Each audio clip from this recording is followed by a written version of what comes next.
Yo, what's up, man? Hey, what's up? Oh Nothing. man, my Bluetooth didn't connect like I wanted to. Hold on just a second. Yeah, no problem, man.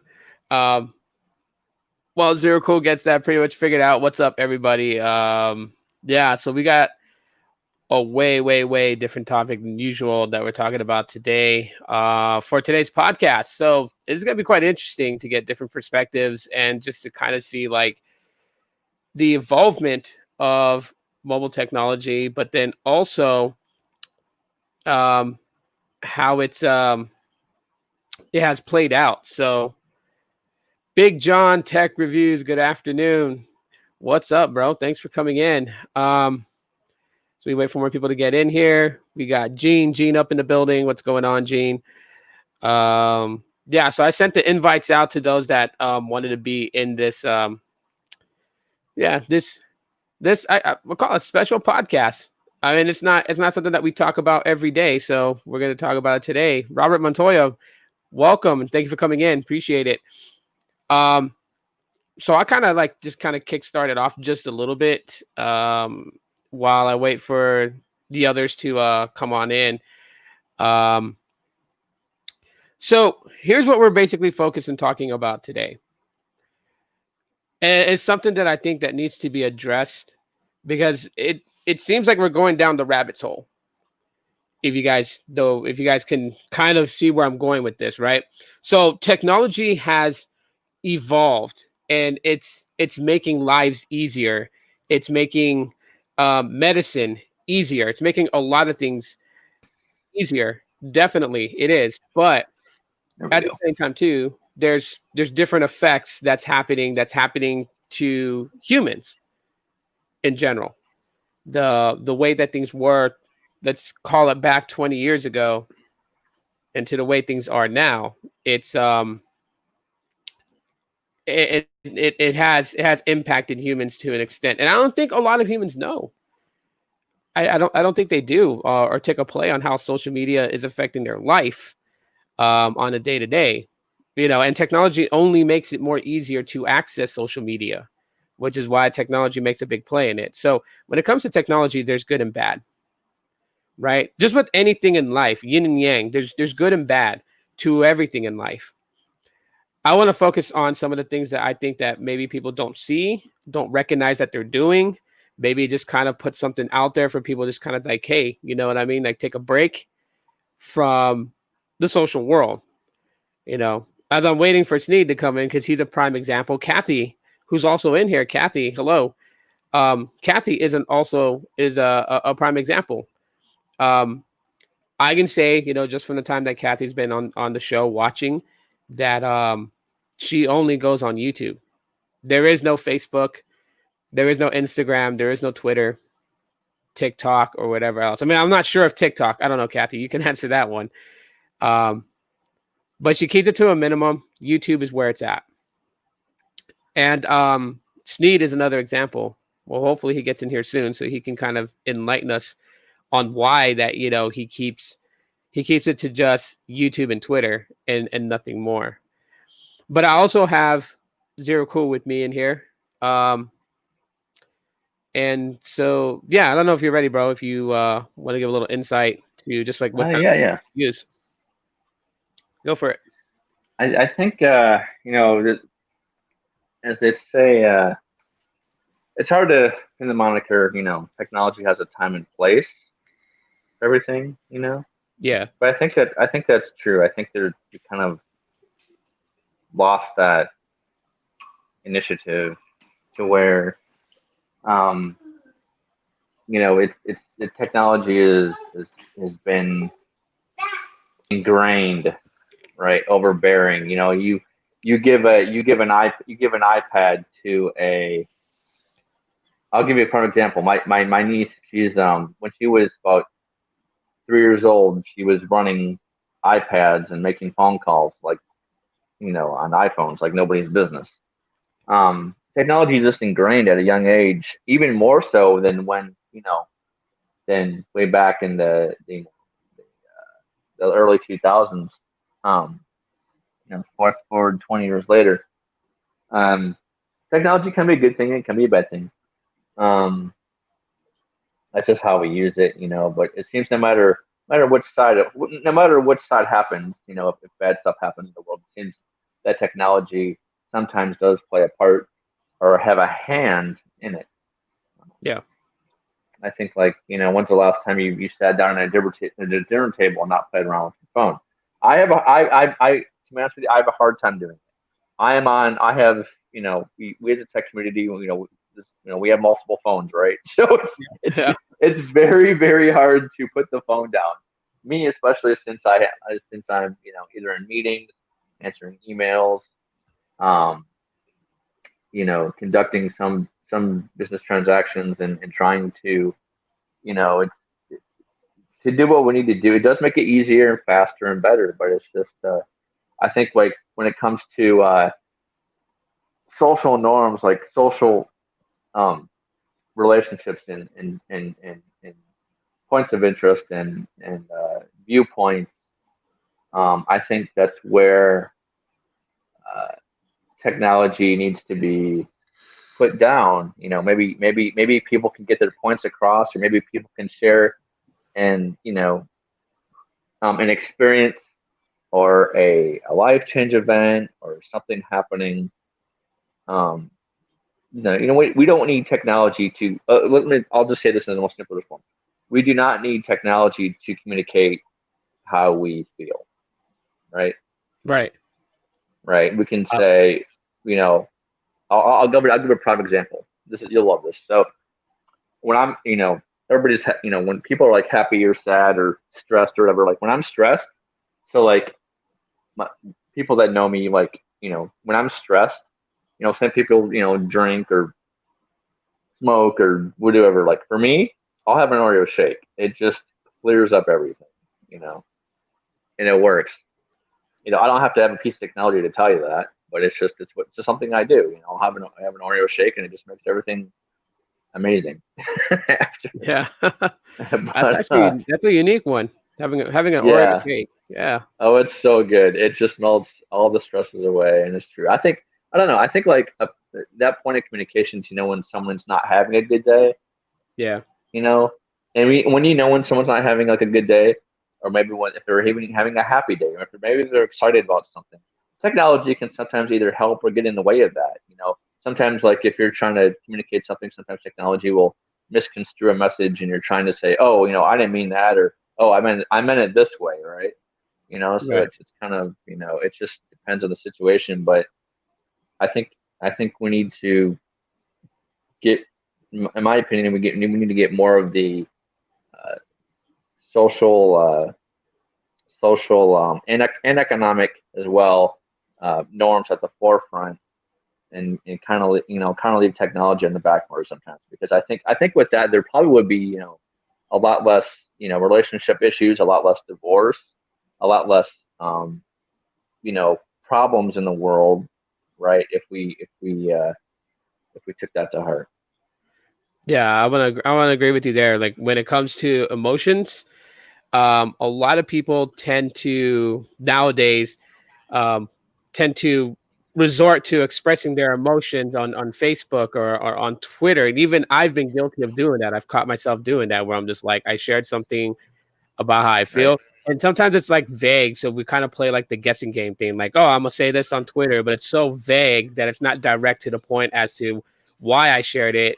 And I get, people look through social media to get someone to care. And then when you really think about it, it's Mm, like, you have people that care if you surround yourself around like physical people. Resorting to social media is probably the exactly. last place that you should do this. But before I rant on, man of the hour, Sneed, what's up, dude? Hi. I'm glad you're here. You're perfect on this, man. Because I said in the very beginning of the podcast, I named you out as somebody who does not resort to having multiple social media accounts. Like you only use YouTube for your show, for your podcast, for your videos, and then Twitter to interact with those that follow you outside of YouTube. Um, yeah, you don't have a gang of stuff. You don't have a gang of stuff. Even I joke like slightly jokingly, but slightly see where you would go. Ask you to go to Instagram. But you said something interesting. So I'll give you the floor to express that. I hate social media. I would love to destroy and annihilate my Twitter account. And but there's no other way for me to get a fallback notification system Mm, for my YouTube channel. And also I stopped commenting in YouTube videos. So now my connections to the community go through Twitter only because I can block them there more effectively if I have to. yeah. It's none of it's really my cup of tea. Because what happens is in real life, there's a certain interaction, there's social cues, there's, these unwritten rules of communicating and interacting with people. All that goes out the window in the digital world, Hmm. digital delivery and stuff. And in my entire life, 36 years on God's green earth, I've never been called out of my name in person. It happens pretty much daily in the digital world, So what I would want to ask those people is, would you call me what you just called me if you were standing in front of me? And the truth is no, because Right. I'll have your neck. You know what I'm saying? I will have your neck. Hashtag help the bear. I will literally have them. See, that's so I can't live like that. It's like make believe. It's like fantasy island, Hmm. and I live on planet Earth. So, I don't like it, man. It's people create false narratives. People live like a figment of their imagination as a life. And for some, they're getting away from things that are painful and troublesome. And then they see like socials as a way to harness like the relationships they want, maybe the life they want. They can't have it in real life, so they feel like it's better for them. Other people have a good life, but they don't realize it and they go searching for other things on socials and stuff like that. All of it can be done correctly, all of it can be executed properly. Things have to be managed, things have their limits, things have their proportions and how they occupy your life, and but people have addictive personalities, and FOMO is a thing, fear of missing out. Every notification, every video, every interaction has to be said. I've learned to not reply to certain things on Twitter, even when somebody will at me, if they don't affect my life, I may not reply. If it's just negativity and trolling, I don't have to reply. If it's a positive interaction, I will choose to reply. Those types of things. But it's like case by case, and I think sometimes you have to just sift through it. Sometimes you have to walk away. Sometimes you have Hmm. to leave things behind. Caleb was talking about dinner, and grabbing your phone and multiple devices, and you know, I I might have to purchase some kind of a device that only plays music, so I don't have to take my phone with me, Yeah. and receive notifications or whatever. And I don't know. I spent the better part of the last decade being on the cutting edge and the bleeding edge of technology, and I think in this decade I'm going the other way. Like my channel's part technology, wireless and networking, and I care about that and it matters to me, but notifications don't. And like that sort of thing. Like it never has. You know, I know I don't. It's hard to explain. It's almost like you kind of know it when you see it, what's right and wrong, and you have to be a good judge of that, and then execute it. Like if you say you want to detach from socials so you can harness better human relationships, then you kind of have to do the right thing and disactivate and walk away from certain things. I don't really like social media in its current iteration because people aren't responsibly using it, so it's unhealthy. Yeah. You know what I mean? Like if you could live without it, then that means you should have it. If you can't live without it, you should not have it. It almost like that's how important the management part of that is. You know, um, and it's just it's human nature to overdo everything, and that's why you have to actively kind of work through that. I think. Yeah. Definitely. You know what? That's some very great points, and you made a lot of great points in that. And that last statement you said that, if you could walk away from it, then yeah, you're good to use it. But if you can't, if you have to be on it, if that has to be your life, then you should get off of it. You know, some of the things that you touch base with too in what you said, like, people kind of masquerading on social media, you know, I think that's where some of the unhealthy addiction comes from, because sometimes we're not happy with ourselves. Like we don't like who we are. So we can easily project what we want people to think about us on social, because that's all they'll do is just read what you say and look at the photos that you post. I mean, Tito, people sexualize themselves, yeah. you I mean, know, and they objectify themselves to that attention, but mhm. then claim they don't want that attention. Yeah, isn't that so What weird? type of sick world are we living in where you say this but you mean something else? That's like what, bad is good and good is bad? Yeah. Yeah, that is one of the unhealthy effects out of that, you know? I mean, like I was saying, like I could easily project that I look like a millionaire. Bro, anyone can do it. I mean, you can go down to the docks and take a picture with you by a yacht and fool maybe half the people that follow you to think that you have a yacht. You actually don't. Mm-hmm. Um, I think that's one of the things that people utilize social media for nowadays, is to be able to create this digital avatar of themselves and escape the world that they're in. But then they fall behind deeper into the real world because they're constantly focused on this digital world and maintaining their digital avatar. It's a crazy thing, but it's real. And some people don't even know they're doing it. It's that deep. It is very deep. And I think with today, it's becoming more easier for that to become the norms, because this younger generation is introduced, like technology grows, and I'm all for technology growing. Like I love to see the growth of it, but it seems like the darker side of it seems to be the one thing that's more focused on, kids being handed a phone, handed an iPad, being told like, here, take this. Mommy's got to go and do this, or daddy's got to go do that. You know what I mean? And one of my guests on here, and I wanted him on here also, is because he approaches tech in a different way and sees things in a very, very different way. But he would be like one of the positives of, like, social media, technology growth, and things like that. And that is Josh over here. Hey, Josh, what's going on, man? Hey, what's up, Tina?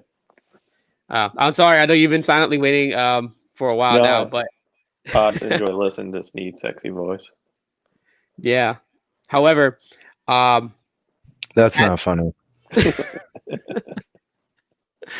as to the flip side, because we're gonna dive even deeper than where we are right now. But as to the flip side of it, the positivity of technology and then social platforms as well can be a positive. And Sure. you had said in the last time when I had announced we were going to talk about this today, you had said that you rely on technology to kind of help, given your disability that you have made aware to all of us. If you want to elaborate on that a little bit. Sure. I mean, I'm mostly blind. I'm considered legally blind. I can tell it's light and it's dark, and I have something called retinitis pigmentosa, which is everybody calls it RP for short, and I inherited it from my mom. And how that works is that as I get older, um, I lose more and more sight until I eventually go totally blind. And you learn to use technology. At least I've been forced to learn to use technology as a tool. Even in the social media realm, I use it as a tool. And but are you still there? Sorry, my Yeah. okay, sorry. Um, and so for me, it helps me keep in touch with people that I care about. Um, it helps me keep up with things going on in my church. It helps me keep up with the technology stuff. That's kind of like I want to say it's a little more than a hobby. I think I'm addicted to not the technology itself, but how it develops Hmm. and how it could benefit me or somebody else with a different disability or somebody even without a disability. How technology can help improve their life, um, have more of an ambient effect, not like smacking effects kind of technology stuff. I mean, some people are addicted to the bells and whistles of technology. I could care less, to be honest. So, is Yeah. there anything else you would like me to elaborate more on? No, I think you brought it out, because that's something that I want people to understand too. You know what I mean? It's like my advocation is not to abolish technology because I Mm, understand that, there are, thousands, if not maybe, hundreds of thousands, maybe close to millions around the world that, technology and its growth has made life a little bit easier for them, but not mm, easier in a lazy way. Easier within the person to be able to cope with the disability that they currently have. Some of the things mm, that they may have been restricted to 15 years ago is no longer an obstacle anymore. yeah, Um, so I that's can. that's kind of the thing. So it's like a yin and a yang to it, right? Yeah. I mean, I can give you a snapshot example if you want. Yeah, good. Like, remember everybody when they had flip phones when like solar technology started catching on, and I saw these people hitting their little number pads, trying to, I had to hit once to get the first letter, twice to get the second letter, Hmm. and I was like, well, I can't see the number pad, and I can't see what the readout is on the screen, and they didn't really have technology that read back to you on those little flip phones until like right before they kind of died. I mean, they're still around, but I mean, smartphones kind of took over the market. And Yeah. I was like, man, I want to be able to text. That would be so much easier to reach out to that person. And everybody else didn't want to take my phone calls. They just like text me, which I mean, kind of highlights kind of the dark side of texting. Nobody wants to talk anymore. But Right. everybody's like, you just text. I was like, I can't text. And here's why. So when like I didn't get into smartphones until iPhone 5, I say. Hmm. And when I started using iMessages, I was like, this is awesome. I can finally text. All right. And then everybody's already ahead of me, like doing video chat and all that other stuff. I was like, but uh, that moment, I was like, I can do something that I wasn't able to do before. And now I can do it.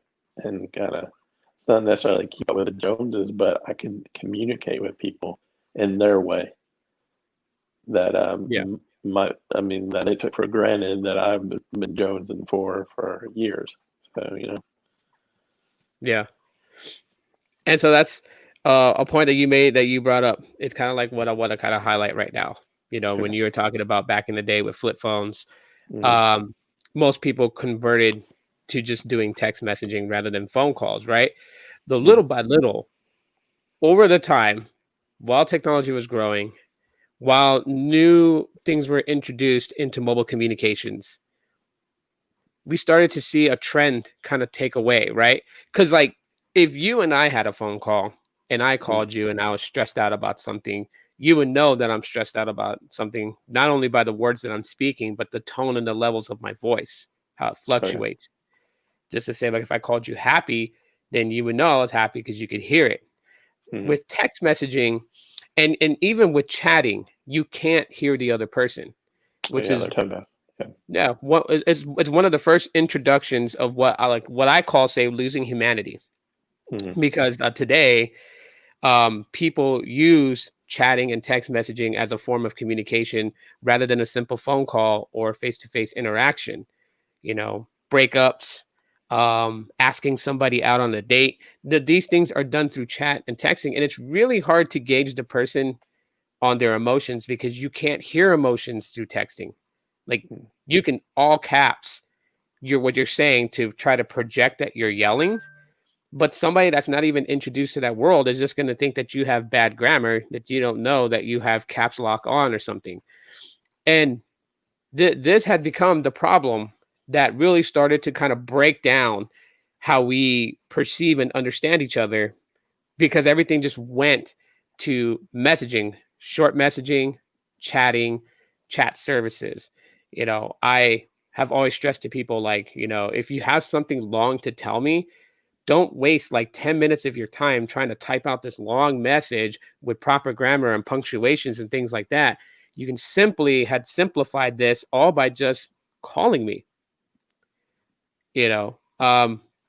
The same way, like when someone tries to tell me, like, hey, I was pissed off. Well, I can't gauge how your emotions are if you're sending me a text message. I have to try and decipher everything by word what you're sending in the message.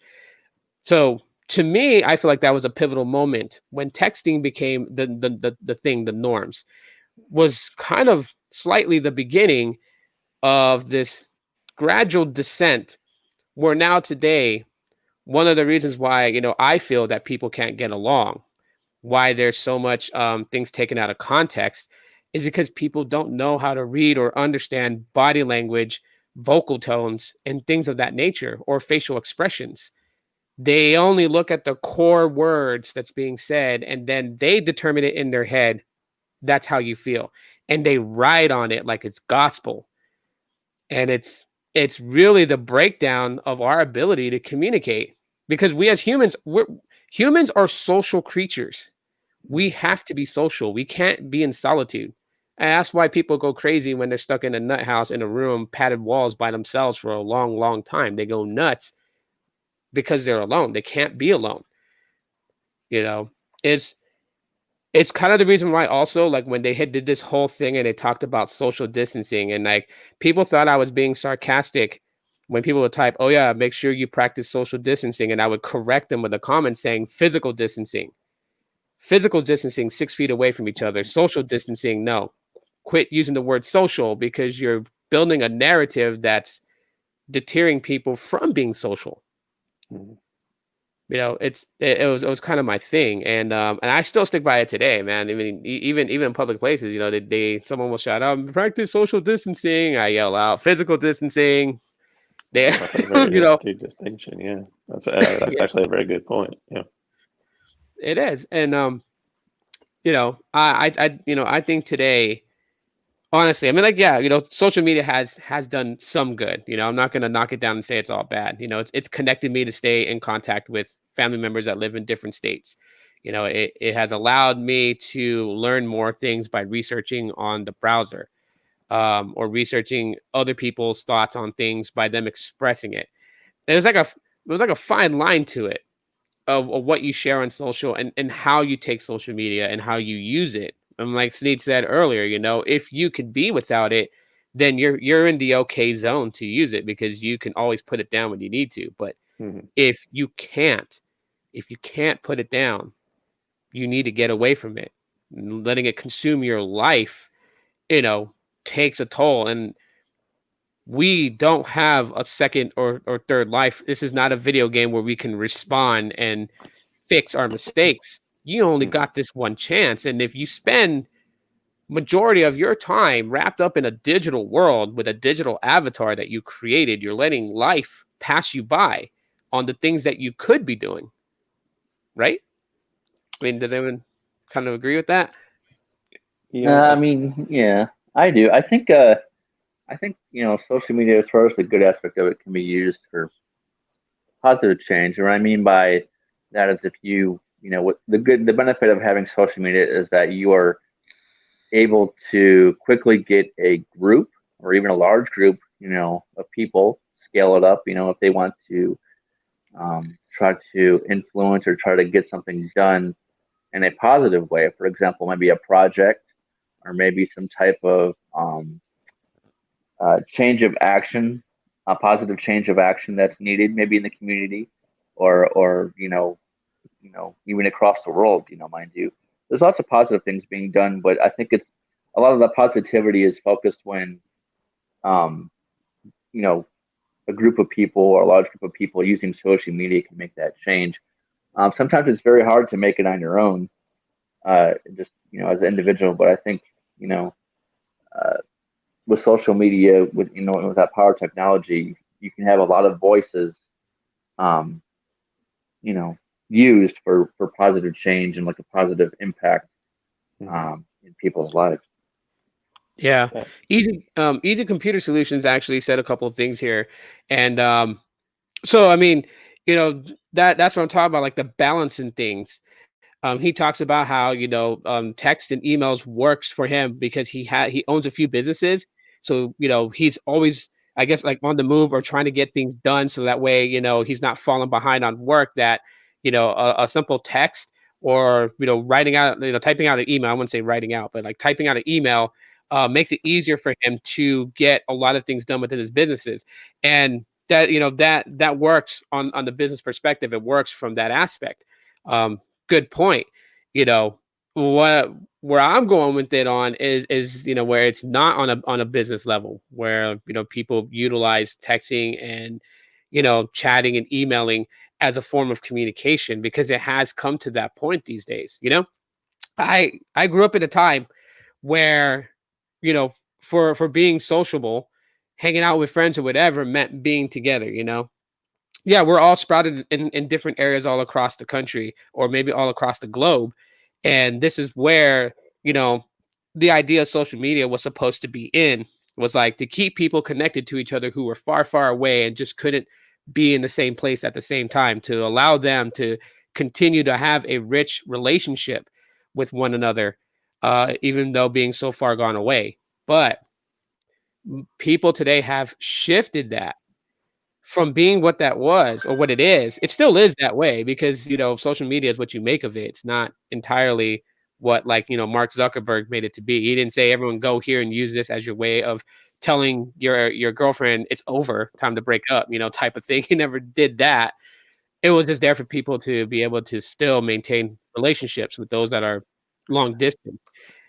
A great thing, but people have actually found a different way of using it, and it has evolved on that. And that's being taught down to younger generations. You know, I've I've noticed this. Um, Easy Computer Solutions. I've noticed this. My son, my second oldest son, if I'm gone away from home, if I go to the grocery store to shop to pick up, specific things I need to make dinner, rather than call me and tell me that he's done with his chores, he'll message me, but not through text anymore, because it has evolved from that. Now it's Instagram messaging. And I look at the message and I'm like, he could have texted me phone number to phone number, or he could have simply called me and asked me if I needed anything else, because usually that's his question, is like, Dad, I'm done with my chores, I think. Is there anything else I need to do? Just call me. Quick call. That's what I mean. Like, social media, it's in place for people to maintain healthy relationships long distance, and to be in connected with family and friends. As time has grown, people have learned to adopt a whole different mentality of social, and what they're going with it, and have used it for various different things. One of the main things that's pretty much I consider to be unhealthy is those that use it to escape the real world. You can't escape the real world. We're not in the matrix yet, where we're plugged in and used as batteries for the machines to stay powered. We're not at that phase in existence, if it ever comes to that, which that's from a movie, so I doubt it. But anything's possible with the wrong minds and the wrong people behind driving the engine. I just say that people that don't recognize it, because a lot of people don't. I know a few people that don't realize how much time they're spending on the internet, how much time they're spending on social media. Um, and then you hear them talk about it like, I don't have enough time in my day. But you do, if you actually learn to limit things and sometimes unplug away from these things, and allow yourself a moment to be in the real world and see things. You know, that's that was my response to Easy Computer Solutions. But I appreciate him for sharing uh his thoughts, and how he uses messaging, social media, and stuff like that. Human connection is not the same now from the 70s, 80s, and 90s. Started shifting in the 90s. You're right on that. We are at a time that no one talks to each other. They will text, LOL, even in the same house. I found my daughter text me an event even though she's in the next room. Yes, that is like I said, a main thing. We're not even having Mhm. interactions within our own home anymore. People are okay with texting from one room to another, and I have to yell at my kids and be like, "You're texting me? Really?" There's an easy way to fix that. You just lock them outside the house for a couple hours.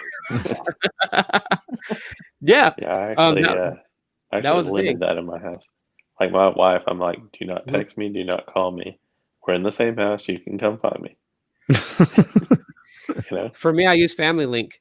I use Family Link with my kids' phones. I lock them out of their phones completely. Like at times where I feel like that, okay, this is too much. Like you guys are Mhm. going on your phone for like an hour long playing a game on your phone or chatting with friends. Like Family Link, lock all phones. Just Mhm. go down the line, lock them. Boom, they're locked out of their phones. Can't access it. Can't do nothing with it. But it's sad. You got to use that as a form. Um, Mhm. because of the way things are today, the way that families have evolved too, where they start to lax a little bit, right? We look back when we were kids, right? Do you think any of our parents would have been cool with us being like, if we had smartphones back in the day, you think they'd be cool with us at the dinner table with that there? Nope. I mean, my dad Not in would my slap me. not in my family at No. least. Yeah. My parents always promoted everybody's at the table for dinner, no matter what, and you talk to each other about your day, even if it's the most mundane thing. You get to talk, and you know what? Those conversations would last for a couple hours. Hmm. I, I got a funny story. We were eating spaghetti one time, and oh man, I this is why I don't use my phone at the dinner table. Like I just try not to, because um, you know, my dad was like, "Stop using your phone," and eventually the phone ended up in the hot sauce of spaghetti there, and all the way down, boiling. Yeah, not very good for the phone. So There's no, and Yeah, there's no IP spaghetti rating. Sorry. yeah, I know, right? yeah. It's dinner times is very very important. It very much is. And I found this funny. I don't know if you ever seen these. Have you seen those? It's like a it kind of blocks signals, right? So like if you're at the Mhm. dinner table, they look like salt and pepper shakers. But what they Mhm. actually are is when you twist it, any mobile phone nearby has no access to data. Like it completely blocks like LTE signal, Wi-Fi signal.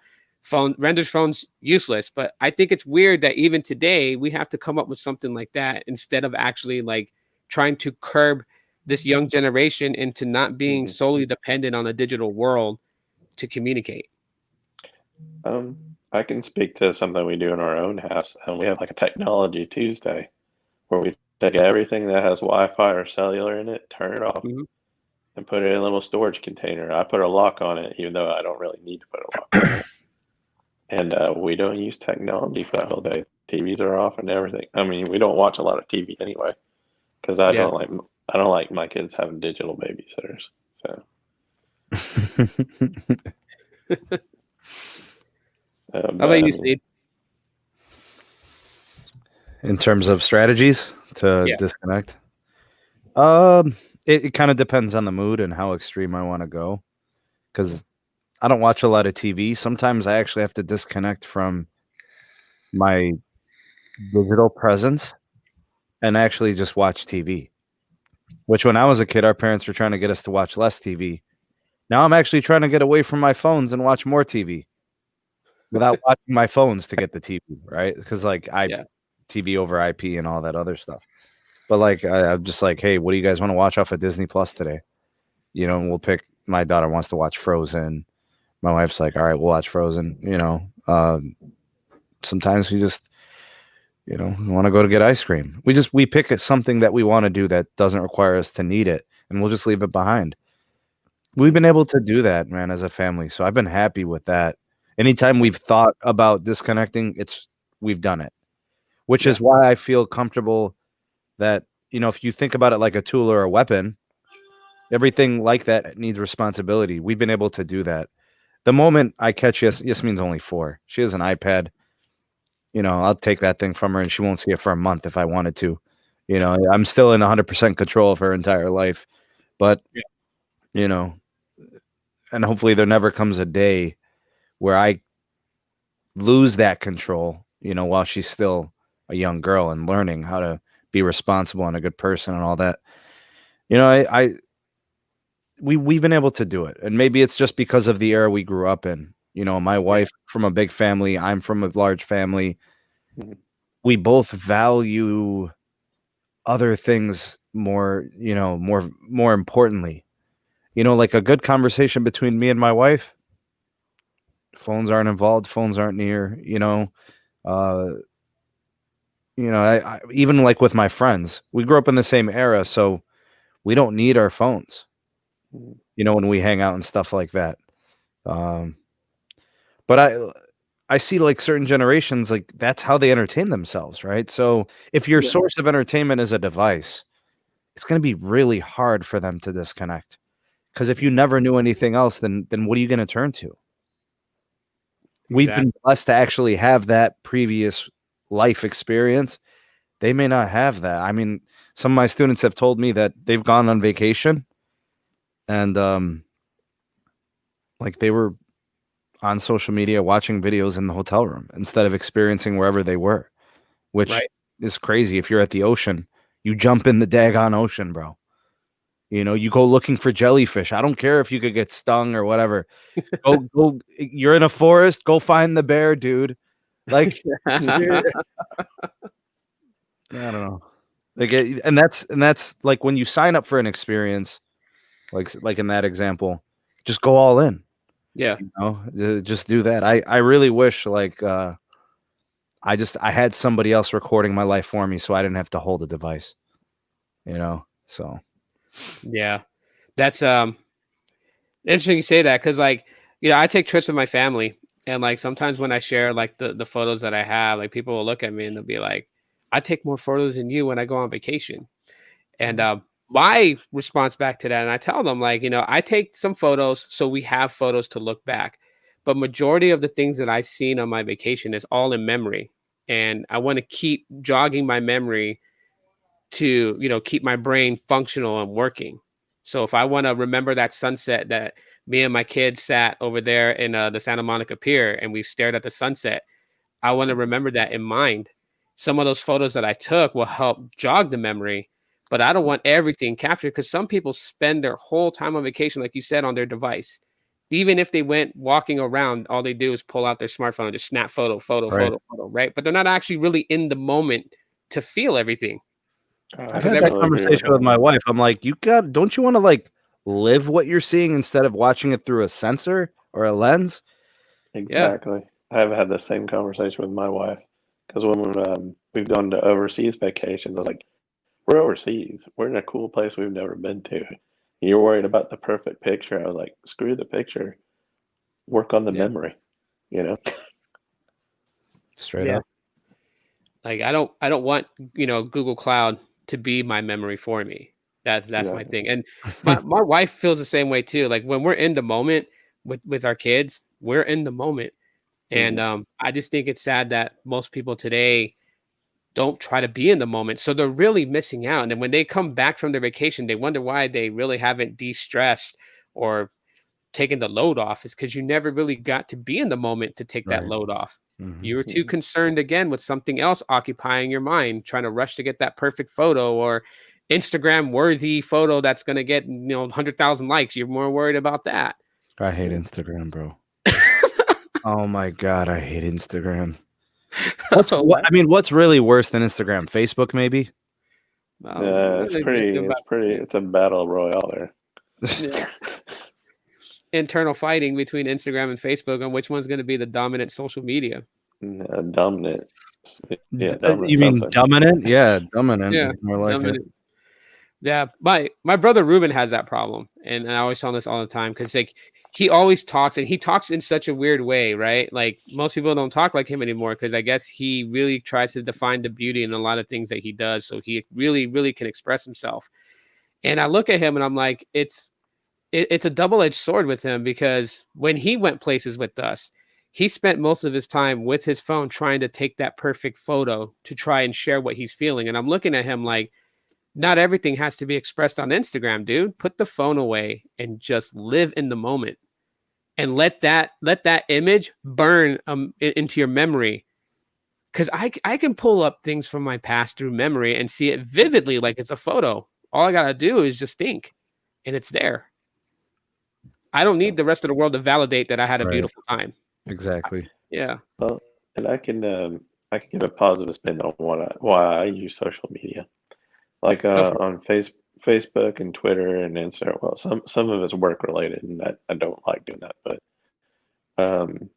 when I follow somebody, like on Twitter, for example, when I follow somebody and I like what they're saying on there, the hope for me is eventually I actually meet that person. Like I follow Tito on YouTube and Twitter, and Sneed on YouTube and Twitter, because I have the hope that maybe one day I'll actually get to meet them and have that person to person contact, because you see a hint of something there that reaches into your heart, and you know you share something in common with them, even though it's not said. You know what I mean? Mm-hmm. Yeah. Like Tito, I know you struggle with different issues going on, and I struggle with my own set of issues. But I know you try and bring joy and entertainment to others, despite what's going on in your own life, and we have that in common, right? Oh, he just stepped away. Oh, he's shit. back. He's back. That's talking to the air. Stupid black guy. Oh, sorry about that. No, I had to go check on the kiddos. Yeah. So, Did you hear it? no, I didn't. I'm sorry. I was right. You catch it on replay. Yeah. Okay. No, Yeah. I was just It's saying. funny. I watch my replay sometimes just to catch something I said. Yeah. She'll bring it out. I was just saying that I follow you or Sneed because there's something I see there that we share in common, even though it might not be said. And then I also said, with you specifically, you struggle with a certain set of struggles, and I have my own set of struggles, physically and otherwise. But what we do share in common is that we want to bring joy and smiling and entertainment to others, right? Mm-hmm. So that's why we kind of gravitate towards each other. I mean, I love being on your lives and watching your stream and everything, because I mean, there's that common experience, and maybe one day, Lord willing, I get to meet you, and we can share more. Because some things are just not meant for social media, you know. Yeah, I would like that. I'm hoping one day to meet everybody. I met Yeah. Carlos, I met Ray, but I want to meet everybody Yeah. else. Well, and that's why I follow people. I have the hope and expectation that maybe one day I'll see him in person. And if I don't, Yep. I still have Hold that on, one second. My experience. son's calling me. Sneak, take over. Hold on. Take over. All right, I got the wheel. Who's driving this thing? Who's running this popsicle stand? Let's go. Let's go for Coyote SmackDown. Yeah, man, these are some good points, bro. It's got me, obviously you kind of think a little bit more reflective in these moments when you think about your digital footprint. You think about your digital world. I don't know, man. I like my students, they do everything through Snapchat.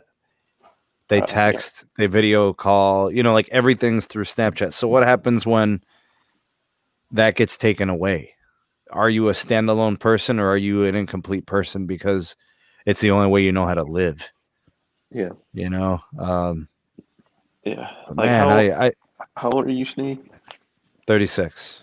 So you were in the similar generation that I was in, where we had an analog to digital switchover. I witnessed everything happen. So when I was a young kid, I got cable. Yeah, me too. And then TVs. Yeah, and I remember TVs starting to fill up homes, like 2 TVs in a house. Yes.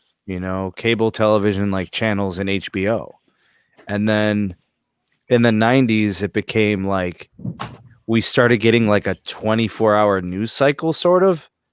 Yeah, when CNN that was starting to happen. And then when I graduated high school and going into college, it was like the early 2000s. So like Facebook started and YouTube started, and the internet was like a tool.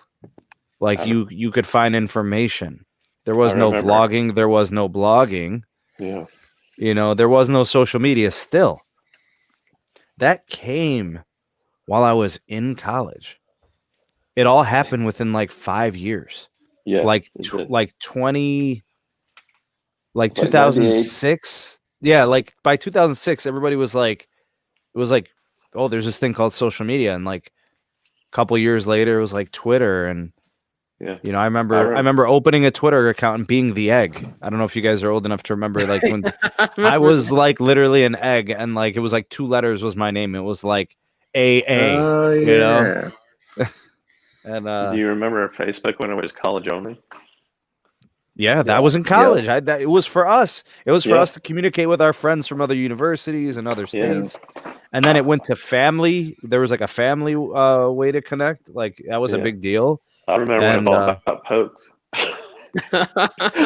Dude, I hated those things.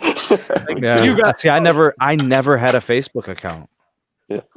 I literally never even made one. Like Twitter, I made one and deserted it. I did it in Instagram, I college. made one and deserted it. Yeah. I literally have made everything and deserted it. I've Yeah. always loved YouTube because the tutorials, because the how-tos, Oh, yeah, because those are of the amazing. expression. Yeah, like I always loved YouTube and I never regretted that. Like a lot of stuff I learned to do around my house is through YouTube. I mean, I can't fault YouTube, but some stuff on YouTube is awful. So, yeah. You know what's become absolute poison is Reddit. Reddit is a cesspool. I never I done don't go on Reddit. there. I don't go Like, on there anymore. I don't know Reddit outside of when somebody sends me a screenshot Mhm. of what people on Reddit on certain subreddits say about me. Yeah, I've never done. I've Reddit. never I can't. actually been on Reddit, but like people have shared, they're like, "Yo, Sneed, look what they're saying about you," and I'm like, Cheers. "Yeah, that's cool, cool story, bro. Like, what do you want me to say?" Yeah. You know? Yeah. Yeah, you know that salt and pepper shake you were talking about earlier, Tito? I just found Yeah. one on eBay from How a much? dude from Australia. I submitted an offer, so we'll see what happens. If I get it, I'll take it out to restaurants and see what the effect it has on people. Bro, you should like record that as a social experiment on your channel. Exactly. Yeah. Here's what happens. And then Yeah. he can tweak the RF capabilities on it. Right. I'll broadcast it out. Yeah. You think it's gonna go to the restaurant? It's gonna go on the street too. Wonder what happens Man. if I amplify the signal. Yeah. That would be a good thing to see, especially like if you go to a restaurant where you see there's like a lot of couples just I having a date. know. Just Yeah. see how the date really turns out. Because I mean, Yeah. Exactly. It blocks her for like a half an hour. Yeah, I know. You right? guys know I got a date with Mrs. Sievert, right? oh my god. Whoa. Dude, we got reservations at Yard House this weekend, bro. Yeah, well, you won't need those. You won't need those Yeah. salt and pepper shakers. She's relying on Yeah. T-Mobile, so Yeah. you're good. It's gonna be there. It'll go out on its own. Don't worry. Yeah. Yeah. It's all cool until you piss off Granny with a smartphone. That's all. Yeah, man. Oh, and that's another thing too. Like what you talked about Reddit and how people were saying things, right? Like I had a friend and his kids were doing online bullying.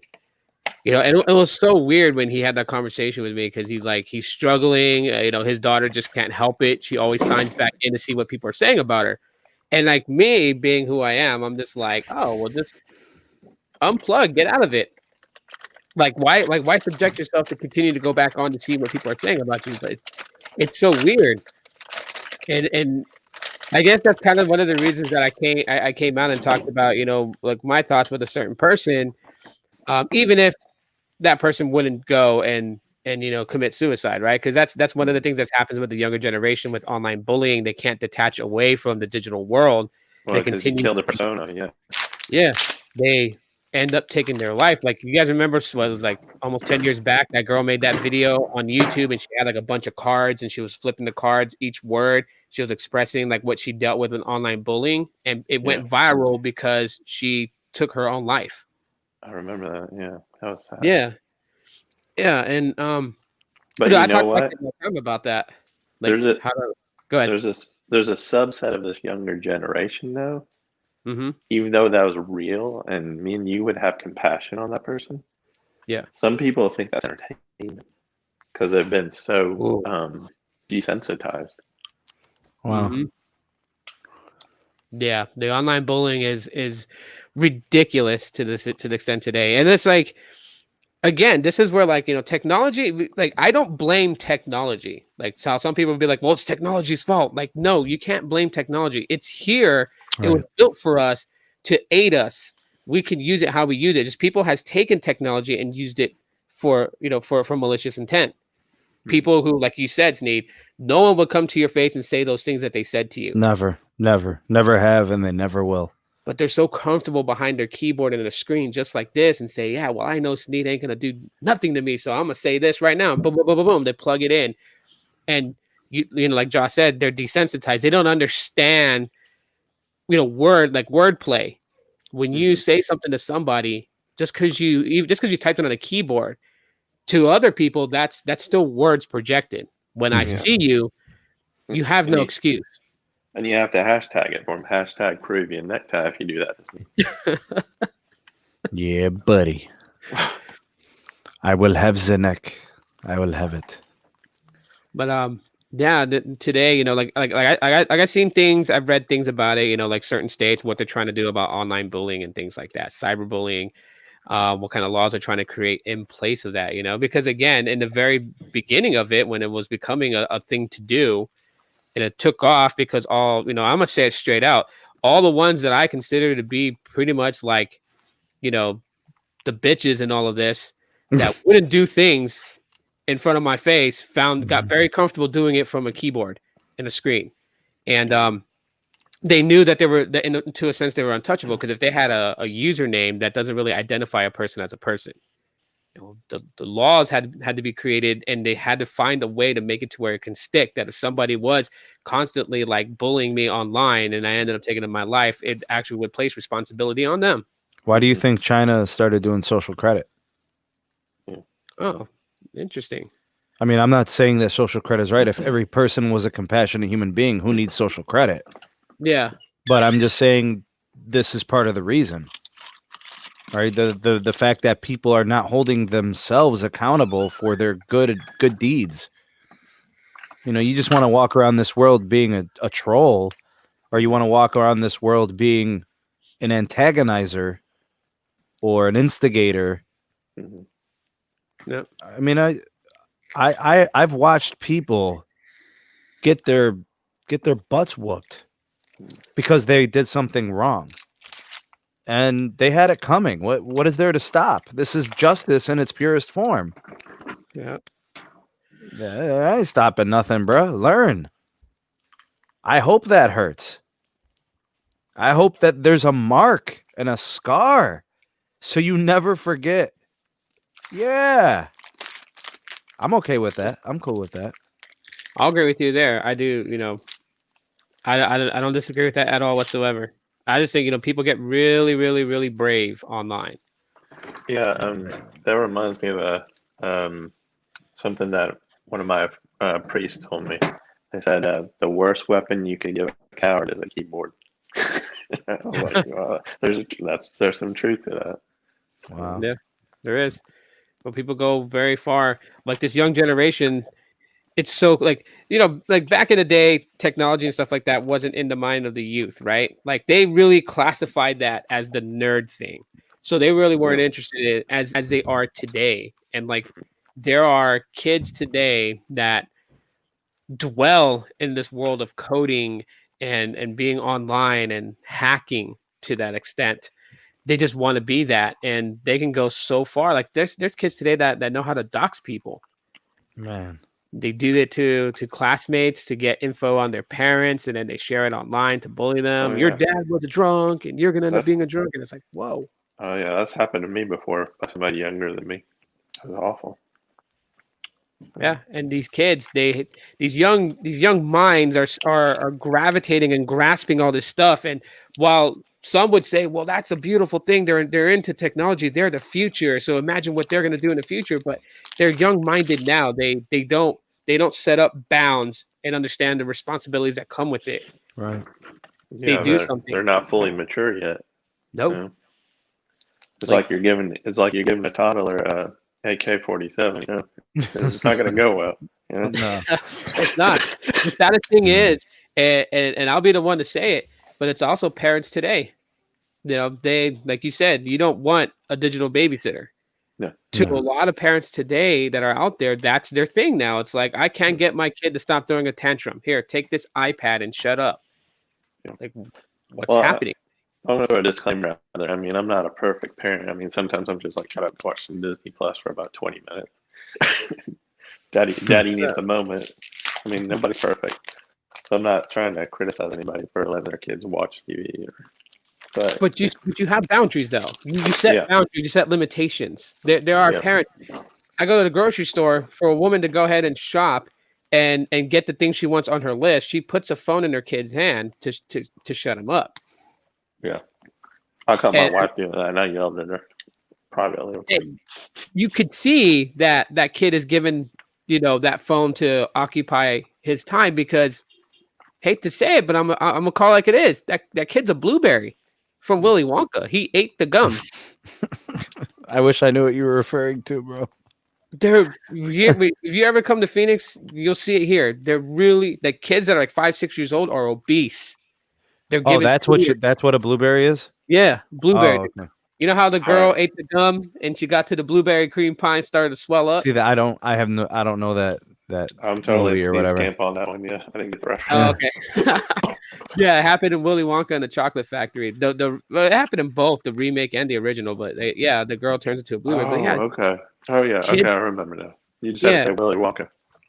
yeah, kids here, and I feel so bad for them because I'm like, that's unhealthy for a 5, 6-year-old to carry that much weight on his body. Wow. You don't let him get out and run. You don't let him kick a ball. You know, that's crazy. A phone has become the babysitter, or an iPad, or a smart TV. It's like, take this and shut up. And the parents doing the same thing. Take my phone, play a game, and then they're on social media. Yeah. Like, can you ever detach, spend some time with your kid, Yeah. help them grow, help them learn things? You know, my kids, the reason why they bother me so much is because I'm like a library of things to them. They come to me, they want to hear my past stories. I pick and choose because I don't tell them every story because I don't want to glorify certain things. And Right. but you know, Daddy was they a like player. Yeah, buddy. they don't want to hear about my juvenile criminal days. I keep that stuff in the dark. Oh man. My teenage son knows about it, but he's of the age where he understands that I'm telling him that not to glorify it, but to tell him like you got to watch out for the friends that you surround around you, Yeah, man. influences. But man, my kids love the park. You know what I mean? And since our state has opened back up, that's all we've been doing is go to the park, throw the frisbee, kick the soccer ball, run down the field. We've been doing it. Well, you That's actually go camping, don't you? Yeah. Well, the campgrounds are still closed. They haven't really reopened them. Well, I'm saying normally. Normally, you go yeah. camping. Yeah, fishing and things That's a like that. great thing to do for your kid. Oh yeah. Screen to call. Scammer. Or Help help the bear. I mean, it's sad when you talk to certain people about it and you're like, yeah, you know, I go camping with my kids and they get all excited. They've never done it before, never thought of doing it. When I hear that phrase, I never thought of doing that, you know, because they're always on their phone. I'm looking at them like, get off your phone. Have you had camp food? It's amazing. Bro, the very first time I went camping, I learned a valuable lesson. If you're gonna bring chicken quarter thighs, it's got to be on the grill for a long time. A long time. Yeah. Yeah. Yeah. Bad mistake. I was my very first time going camping. It was so bad because it was in Oklahoma, and it just so happened like we went camping. It was like actually in the month of October, so like the wind was kicking up. It was getting cold. This was me and my ex-wife that did it. So we were in the tent with my son. And at night, it was so windy at the lake that one of the tent walls was like maybe like a few inches away from my face. It was blowing it that hard in. Wow. I was like, oh, okay, you know, I better plan my camping trips better and really kind of just pay attention to the weather too. So, hey, man, you know, trial and error. Absolutely. Absolutely. And make sure you thoroughly cook your food or a hashtag be near a river. Yeah. Yeah, now it's basically it's fish and it's things that don't take a long time to cook, like chicken quarter legs. Like, what the hell was I thinking? That's so random. It was so crazy. Wrap it in foil and had to leave it on there. I think it took almost 4 hours to cook. Wow. Fire. fresh Almost fresh 4 caught hours. fish, fresh caught fish, and bacon and eggs. Yeah, but yeah, they don't do that here. A lot of people don't really. I mean, the campgrounds, you don't. That's probably one of the good things I'd say, but I'd still say it's a bad thing about it though. Is like if you go to like set up and register to get a campground to pick your site, you don't have to worry about anyone picking the best site because there's not a lot of people that camp here. Oh wow. Everyone else that's out of state comes here and camps here. Huh. Like I still get first pick, man. I'm ahead of them. I'm ahead of the pack. They got to drive miles. I'm right here. Nice, dude. But it's that. It shouldn't be like that. Like I kind of welcome the challenge, right? I kind of welcome it. That's part of the experience. Fighting for that good campground you want and claim that site. You can come over here to North Carolina. You'd be fighting for it. You can't be a Sooner. Like I was telling my son about that. He was like, "How come OU calls themselves the Sooners?" I was like, "Well, back in the day when they used to go out there and to try to claim land, the Sooners were the people that basically would sneak out at night before the Great Rush, and they would go and claim their ground ahead and steal it." Yeah. He's like, so basically they're the Oklahoma Steelers. I'm like, you could say that. The Oklahoma squatters. No, it's just sooner rather than later. Exactly. No, I mean, I don't know. I guess right now, like because I can't change the world. If I could, I would. I would put it out there. I mean, that's what this podcast really is. It's hopefully it's shared around for like the unknowing to listen to and really learn something from it. But I only could do what I can in my home, and I think the hardest battle for me is to constantly remind my kids that they don't have to be followers. They can be themselves. Yeah. Do their thing. If people think they're weird, so what? If you like playing at the playground, if you like playing basketball, if you like running just to run for fun, do it. Who cares what anyone says? And it's a battle I maintain consistently in my home. Yeah, I don't think it's either or for you though, or for me or Steve. I think it's at both ends. You can vote change at home, but I mean, how many people are following your YouTube? That's each person out there that's a subscriber is an individual, so you can change one heart and mind at a time. You have a broader audience than I do. If it changes one person, then that's totally fine with me. As long as it helps somebody. Like at the end, my message is not to totally abandon technology, not to totally give up on it or throw it out of your life. It has some positive out of it. You just have to have limitations, middle ground, boundaries where your children, your children can't be on it as much as you would be. If you're checking emails, texts, whatever, they can't be on it that much. Even if there's games, they can't be on it that much. They have to go outside and get some sun. They got to get vitamin D. Yeah. They got to run. Muscular development is part of growth. People forget these things. I'm still growing. I gain weight all the time. Yeah, you clanging and banging, bro. I eat too much food, bro. I'm always gaining weight, man. I want to hang around Caleb. He eats the best scallops. Oh, dude, he's getting it. Caleb's getting the scalopes. Yeah. I'm getting scallops after this. Thank you for the podcast, super chat. actually. Thank you. Jose. Appreciate it. Hey, Jose, what's up, brother? Yeah, I appreciate it. That $10 is going to my kiddos. Donations. Pass around the donation plate. Yep. There we go. They all go to the kids. But it was like a good thing because like the soccer ball, they bought like different ones. They bought a soccer ball. They bought a dodgeball, like one of those ones. They bought like 2 giant balls to like jump and try to bounce off of them at the park, and then a frisbee just off the last couple of super chats I got that came out, with my payment, and I just gave it to them, and they're like, I'm looking at them, you guys gonna do with it? So like, we're going to the park. They're like, I want to buy this, and all of a sudden they come back with all this stuff for the park. I'm looking at them like, great, we're gonna have fun today. My son, man, oh my god, man, he was funny. The giant inflated ball, his thing was to put it in front of him that he'd run and jump, belly flop on it, and then tumble forward. He found so much fun in that. A 5-year-old just doing that for fun. I'm looking at him like, go, kid, go. Actually, I'm so excited. I'm gonna go to Yasmin's first soccer practice today. Ooh. Well, the first practice that I'm going to, she's had a couple, but Oh, they've been on Saturdays when I'm working, so I get to come through on this one during the week because your boy ain't Oh, that's working at the awesome. bakery, yeah, Shan. So That's Yasmin's awesome. she can mess up all she wants, and Dad's gonna give it to her. All right, because I'm gonna tell her what she needs to know, not what she wants to hear. Yeah. what the hell is this? Blocked. Remove. So we can see Sneed. Sneed is busy. What? Oh my god. Are you serious with that one? Jeez. Okay.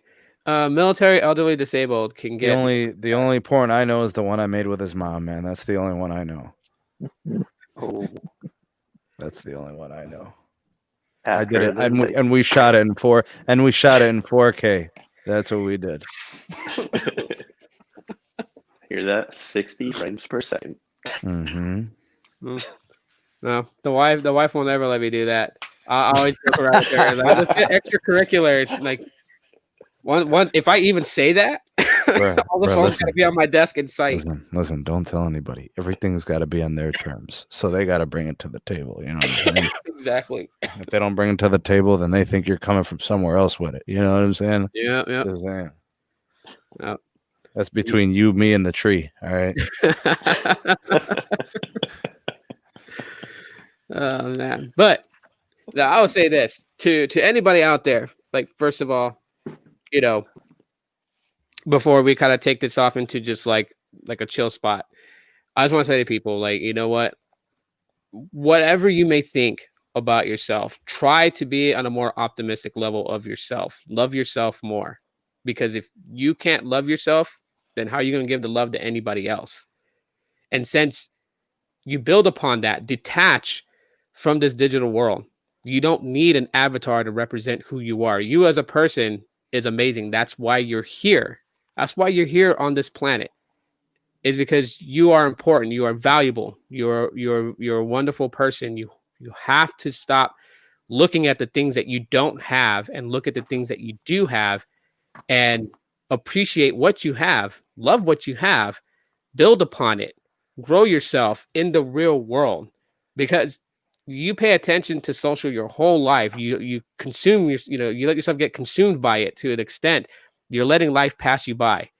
The last thing for me, to be honest with people, that I'm always afraid of is when I'm on my deathbed, am I going to be able to have a vision to look back to say that I did a lot?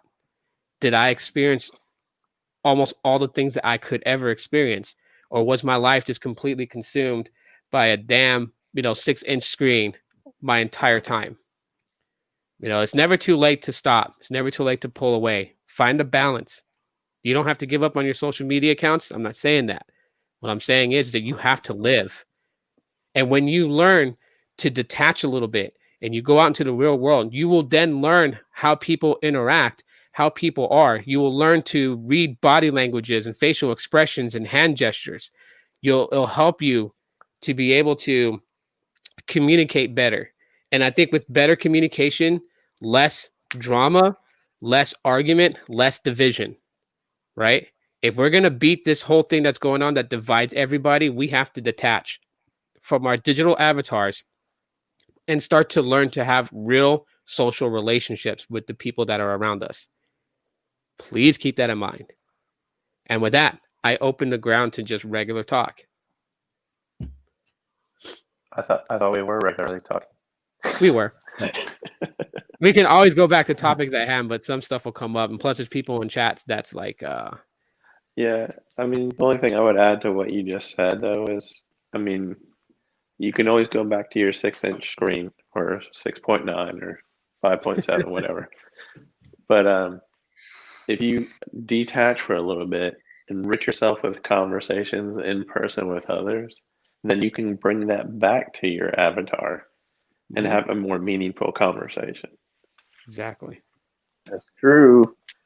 Very well said. Oh man. Speaking of which, news of the day: AT&T is shutting down more stores due to this situation. Interesting. Really? Yeah, they are like 320, I think it was. Oh man. Yeah, Why? just due to the situation. So you know, Mm. I gotta makes pay for sense, all I that guess. fiber. Right? Yeah, that too. All Jeez. right, Cheeto, I got a hard stop at 4. Since the meeting. So thanks for having me on, man. I You appreciate and Josh, thanks for the conversation. I appreciate it. Always a I pleasure. And appreciate having you on, man. Thank you for no coming in. problem. No problem. All right, I'll talk to you guys later. You guys have a wonderful day. All right, You man. too. Enjoy those scallops. Will Yeah. do. Always. Enjoy one from me. I will, man. All right, later, All guys. right, bro. Later. All right. Oh man. Oh, I really want some scallops. I want to go camping right now, go fishing, bro. No, we were just talking about that. Oh man, it's That's it's it, it's such a wonderful experience to do that. It's really fun, and I think it's more fun when you're learning things, because like you obviously got to pick up on some skill sets to be able to do certain things, so that way the next time around it's much easier and better. Learn by trial, man. God, it was ugly putting up a tent. and it makes for great stories the next year and the year after that. Remember what happened 2 years ago when that lizard crawled under Dad's sleeping bag? Yeah. Remember when Daddy screamed like a little girl? Yeah. No, I actually did. Now that you brought that up, I actually did. I did have a lizard go up my PJ pants, dude. I got violated by a lizard. It was so bad. And yes, I had a high pitched scream. I think I beat Mariah Carey. There's Like, a hashtag there, but I don't think I want to say it. lizard attack, lizard wars. I don't know what else. I've heard it all, man. So yeah, there's. It was still. I mean, it made for interesting talks. I think my favorite thing to do on the camping trip was when we have that fire going at night, because I like telling scary stories and I love to talk about scary stories and like Oh, yeah. myths and urban legends and things like that. Oh Oh, my that's the god, best time to do it. Yeah. That's great. yeah. Yeah, you got that dark setting. The only light that you have is the fire in the center. And when you don't make the fire so high that it illuminates a lot of things, you keep it at a medium level so it still provides a lot of shadow. Yeah. So crazy Uncle Joe can sneak up on you guys in the dark and go, "Ah." Yeah. Like, one of the things I did, do you remember that book? I don't know if you ever read it, Scary Stories to Tell in the Dark. Yeah. I've read that. Yeah. Yeah, so like I think it was there's a game in that book where it gives you things to do. Like you have to peel a grape and put it in Yeah. like a paper bag. I did that It's an at eyeball. a Yeah. yeah, it's like I told the story and then I passed around the bags of each item and be like, these are the eyes, and they would go and feel. They weren't allowed to like look. They just had to like shove their hand in and kind of feel around. It actually worked. I didn't think it was gonna work because how people could be like, "Oh, that's bullshit. That's not it." It No, actually worked. it worked. When I think I was 8 years old or something, had like a Boy Uh-huh. Scouts thing, and they did that. Oh my goodness, my parents were like, "You're never gonna Boy Scouts again," because oh man, I was balling, dude. I was like, they made me touch an eyeball and some brains. Oh man, I can only imagine, dude. I can only imagine. You need to Yeah, man up, boy. But they made me touch it. It was a grape. Uh-oh. I mean, like, you can like for anyone that has the like that hears this idea and wants to do it, I'll tell you guys, you can actually step it up. Like, you don't even have to go the hair, the eyes, the nose, or whatever. Like, you can even do the brain and like go to like a butcher shop and just get you like a thin cut of like a cow brain and put it in a bag, bro. Yeah, I mean, but that just like your hand to be it's stinking. it's like the craziest thing. But camping is so much fun. Telling ghost stories is fun. Like, I mean, like here, one of the things that me and my wife like to do at night before we go to bed is like I'll have I listen to like scary story podcasts, and so my favorite one is Otis Gyrie, Scary Stories Told in the Dark. And I listen to that, and my kids, they always look at me and they're like, why don't you just watch a scary movie? And I tell them I'm challenging myself to replicate what the storyteller is saying to visualize it so I can get scared. They have this weird look on Yeah, their there's face. actually a term for that. What's the term? There's actually a term for that. It's called theater of the mind. Mm. Because Wow. if you're not in front of a screen, it's left up to your mind, right? Yeah. So the possibility, like one of the things I do in my job is make audio recordings and use a lot of natural sounds, and you make people think it's something else. Like if you walk your feet across gravel or you scrape your feet across gravel, what would that sound like to you? It could be Frankenstein dragging his feet. It could be some person who got shot in a western dragging their feet before they die. I mean, Uh-huh. what is it? So I mean, it just leaves so many possibilities. Know what I mean? Yeah. I think that's like that's my favorite pastime. I mean, some of those stories on there are not that scary, even if you try to imagine it. Some of them are, which is actually cool. Like one of the most recent ones I heard, because so he has 6 stories that he tells. If you're subscribed as a Patreon, you hear all 6, but you get like the first 3 stories free. So it was not this current episode, but the previous episode, the second story. He talks about this kid, this single mom and her son. They moved to this town, and like she was afraid that her son wasn't going to make any friends. And one day he makes a friend that he met at the park. It was a lonely kid sitting at the park. His name is Todd, and so they become friends. And the mom starts noticing weird things about Todd. You know, Todd would start to come over and sleep over at their house. And one night she came downstairs to get a drink. They were camping out in the living room, and she noticed that Todd's eyes were like completely black. Like you can see, it was like as if he had no eyes there. Like it was just pure darkness. And she kind of walked towards him to see if he was asleep or awake. And as she walked closer to the coffee table, he blinked his eyes once and his eyes returned to normal. So she kind of got freaked out about it. Um, Going on in the story, her son and Todd would play a lot. And one day, her son was at Todd's house. So she drove there to go pick up her son. And when she got there, she met Todd's parents, and the dad invited her in and said the boys will be back soon. They'll be back before it's dark.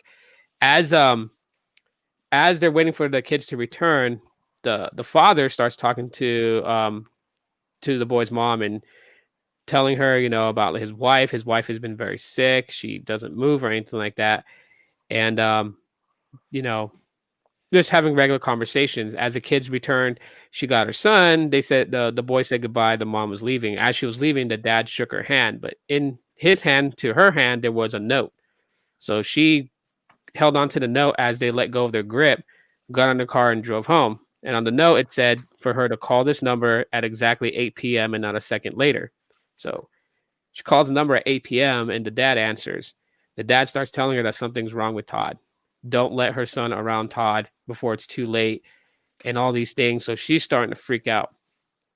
So she starts keeping her son away from Todd. Todd would come over and knock on the door, ask if her son could come out and play. She said no. Her son was getting mad at her. It was like that's the only friend he had. Anyhow, towards it, as she fights to keep Todd away, um, all of a sudden at her front door, because she has a front door where the front door glass is frosted, so you can kind of see through it, but you can't really visually see. And she noticed that Todd's form from a child kind of shifted and changed, and she just heard this slight knock on the glass, just saying, "Please, I need to play with your son." And it was a constant thing over and over again. So after a while from that night, Todd never came back over again. Her son was acting a little bit weird, but she figured he was just trying to adjust to not having a best friend anymore. And then she gets a phone call from Todd's dad, and he said that his wife had passed away, and that they haven't seen Todd. So she hangs the phone up after the conversation, and after a while, the weeks goes on. She's slowly getting sick. She can't barely get out of bed or anything like that. And her son starts to help her out. He cooks her meals, brings it to her upstairs, helps her out. And one day she just kind of remembered Todd's dad said that, that Todd wouldn't let his mom go. There's something that he wants from her. Little by little, she's, becoming immobile and more sick. She finally died. So as she remembered what Todd's dad said, she looked at her son for a brief moment and his eyes filled black. One of the things I forgot to mention in that story, though, was like she did ask her son if she's seen the weird, crazy eyes that Todd made, and the son acknowledged, yeah, he did, and that Todd had showed him something. So when I was thinking about it, I started to visualize the whole story. I'm like, so, like a demonic spirit was passed from one child to the other, and now it's making the mom sick. So really, she didn't have a happy ending because now her son is basically possessed, and whatever that thing wants is now draining her of her life little by little, the same as Todd drained the life out of his mother. It was so crazy, but it was a good story. I tell people they have to hear that story and like think about it. It's actually pretty cool.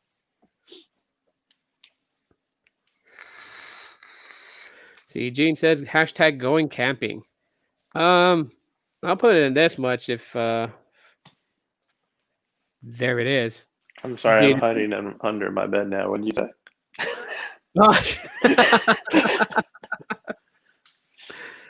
Yeah, it's a good story. I'll tell people right now, if you guys want, it's the month of October, people want to get scared out of their mind or whatever. You just want to hear like a good kind of, chilling, creepy story. Otis Gyri, Scary Stories Told in the Dark. Find that on any podcast source and just listen to those stories. There's some that's really good. Do you remember? Have you heard of the War of the Worlds? War of the Worlds? I've heard of it. Yeah. It's where it was radio broadcasted when radio first came out, and people thought it was real, and some people ended up like taking their lives and going crazy. You remember that? Oh, I heard about that. I didn't, and yeah, I heard about it. I never got to like listen to any of that. That was back in the day where like with radio, besides listening to music being broadcasted, they told stories on radios, kind of like what podcasts are right now. Yeah. Audio ones, yeah. That's what I mean. Being blind, a lot of things have been shared. When you're growing up and you talk to other blind people, are like, yeah, go listen to classic radio shows if you want to hear stories, and that kind of actually it segues good into podcasts now because podcasts are really just theater of the mind as well. So.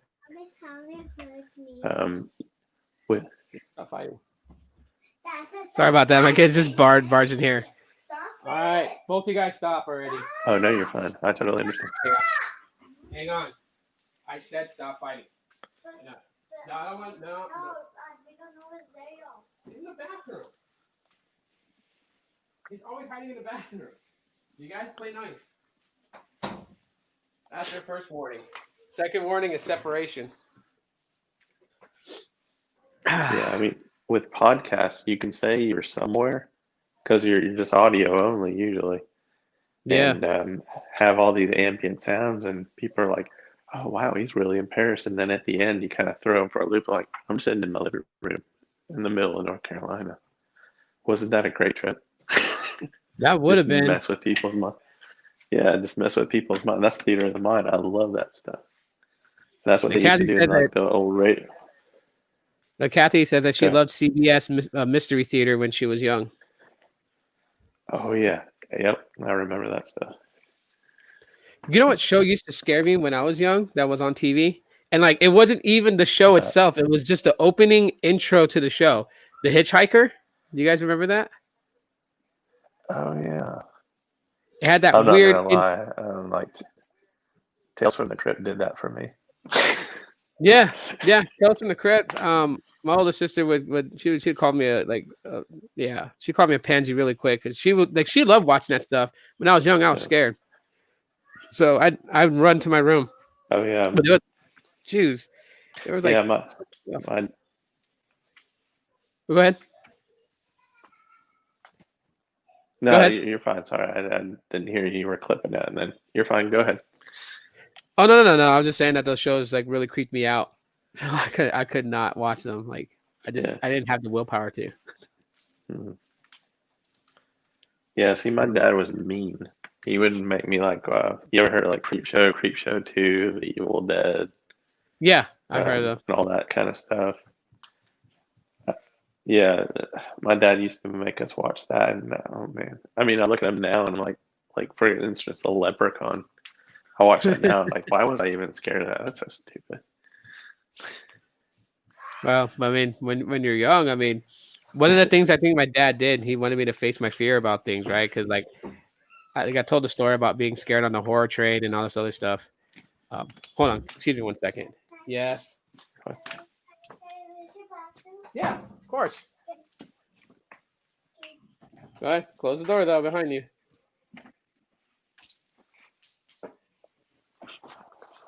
Anyways, yeah, so I was always scared of the horror train.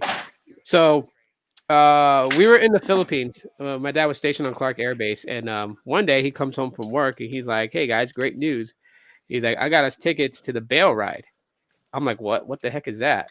He's like, "Oh yeah, it's this so they have this tractor with a bale hitch on it, and you sit in the wagon in the back, and it drags you out to this one site, and you get off, and there's a trail through the woods, and you have to make your way through all the way to the end." He did not tell me that people were going to dress up as monsters, werewolves, zombies, and all kinds of things. And like, so I'm like, yeah, let's go. We'll have fun. And we get on there. They're playing this creepy theme as we're driving out to the trail. When we get to the trail, we get out. It's already dark outside, and it just so happened to be a full moon that night. And so we go, and yes, she does. Wake her up.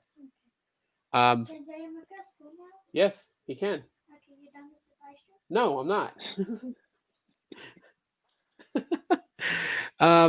So we get to the trail. We start walking. What, baby? Okay. Close the door. And Hashtag Daddy Daycare. yep, Daddy Daycare. So we get to the trail. We start walking. And then my dad's like, "Oh yeah, he's like, just don't run off into the woods." I'm like, "Why?" He's like, "Oh, this is a haunted trail." And they have all these speakers set up around trees going down the trail. And it's playing this Halloween theme music just going off. And I'm like freaking the hell out. And all of a sudden, the first thing we hear is a howl. And I swear, I think they got the audio recording from American Werewolf in London because it was that type of howl. And my dad's like, "Oh, wow. this is the werewolf zone." I took one look at my dad, and I think in my eyes, I said to him, like, "Are you shitting me?" Type of response, like, "You're so cool and collected, and I'm freaking terrified of these things." And my dad's like, "Just hold on to my hand so you don't get lost in the woods." And it's a big like forestry area in the Philippines, and I'm like Jesus. And then my sister has to ask the dumbest question. It's like, "How long is this trail, Dad?" It's like, "Oh, it's about a half-hour hike." What? I'm like, look at them, like. So the werewolves start coming out. There's like Tito pees himself. Yeah, there's like 8 or 9 werewolves, man, and they had great costume effects to them because they were really convincing. And I know my dad got mad at me, and I'll openly admit this from the werewolf thing because they were coming out from like the sides of the trail, and there's trees everywhere, but this open path trail, and one gets close enough, and I pissed my pants. I was so scared. And my dad's like looking at me, and he's like, I guess in my dad's mind, it was like bad idea because I have to sit in the car. And so we walked the trail. They had vampires, and like because it's nighttime, you can't really see. They had these cords going from tree to tree with their zip lines, and so like the vampires would like fly overhead of us. A witch. Pretty cool. Gosh, they had everything. Witch, zombie. Like the last part was the zombies, and the way that they come is they come in from both sides through the bushes and trees, and they just surround you as you're walking towards like the exit of the trail. And my heart felt like it wanted to jump out of my chest. I cried. My dad was like on the ride home, he's just like, "I was just trying to help you face your fears." And I'm looking at him, and I'm like, I just want to tell him so bad. You just intensified my fears by like 1 million. You put me in the freaking zone. But like, I don't know. I guess those experiences were great because like now, like here in Phoenix, we have the 13th floor haunted house and Fear Farm, and like I love going to those things now. So I don't know. I guess it did work. It just worked like 20 years later, 20, 30 years later. Like Delayed effect. yeah, very delayed effect. It was supposed to be a rite of passage. All right, Kathy. Thanks for joining us for the podcast today. Appreciate you. Have a great rest of your day, by the way. But yeah, dude, it was like, oh man. Yeah, we love you, Kathy. We love Kathy. She's awesome. Yeah, she's really awesome. My kids, I don't know. My daughter, she like last night I was playing a game on here. I was playing Dead by Daylight, and my daughter came in to watch, and like I was like, the way the game is, so it's an online game you play with other characters. You could choose to be a survivor or the killer, and I always choose to be the killer. And like the whole purpose of the game is they're trapped in this zone. They have to survive the night, hiding from the killer, waiting for when daylight breaks for them to get to the exit and leave. And like my job is to find all these survivors and kill them before they can escape. And my daughter's like sitting next to me, and she's like, oh, this game's kind of freaky, but it's not that bad. And I'm looking at her, I'm like, oh yeah, like you could survive in a place like this. She's like, yeah, I can. I'm like, well, great. Let's go to the 13th floor then. You know, don't be a chicken shit about it. She's like, what's the 13th floor? So I play her a YouTube trailer ad of the 13th floor haunted house here in Phoenix. And I'm like, yeah, we're going to go here and we're going to go to Fear Farm. She's like, I'm not going. And so I go and tell my wife, I'm like, hey, Jalen wants to go to Fear Farm in 13th floor. She's over there. I'm not going. You're not making me go. I'm like, yeah, we're going. So now I'm gonna go find tickets. We're going. What up, cool. Alex? What's up, bro?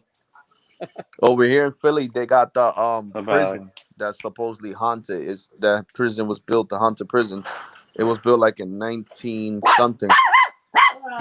Ooh. A haunted prison, man.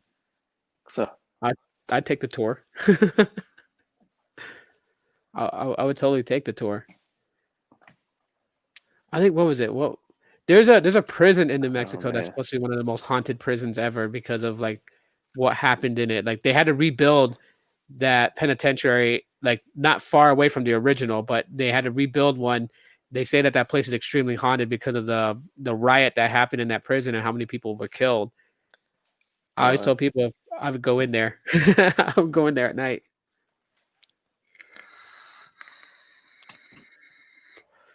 It's just, yeah. No. Any haunted places in your area, Josh?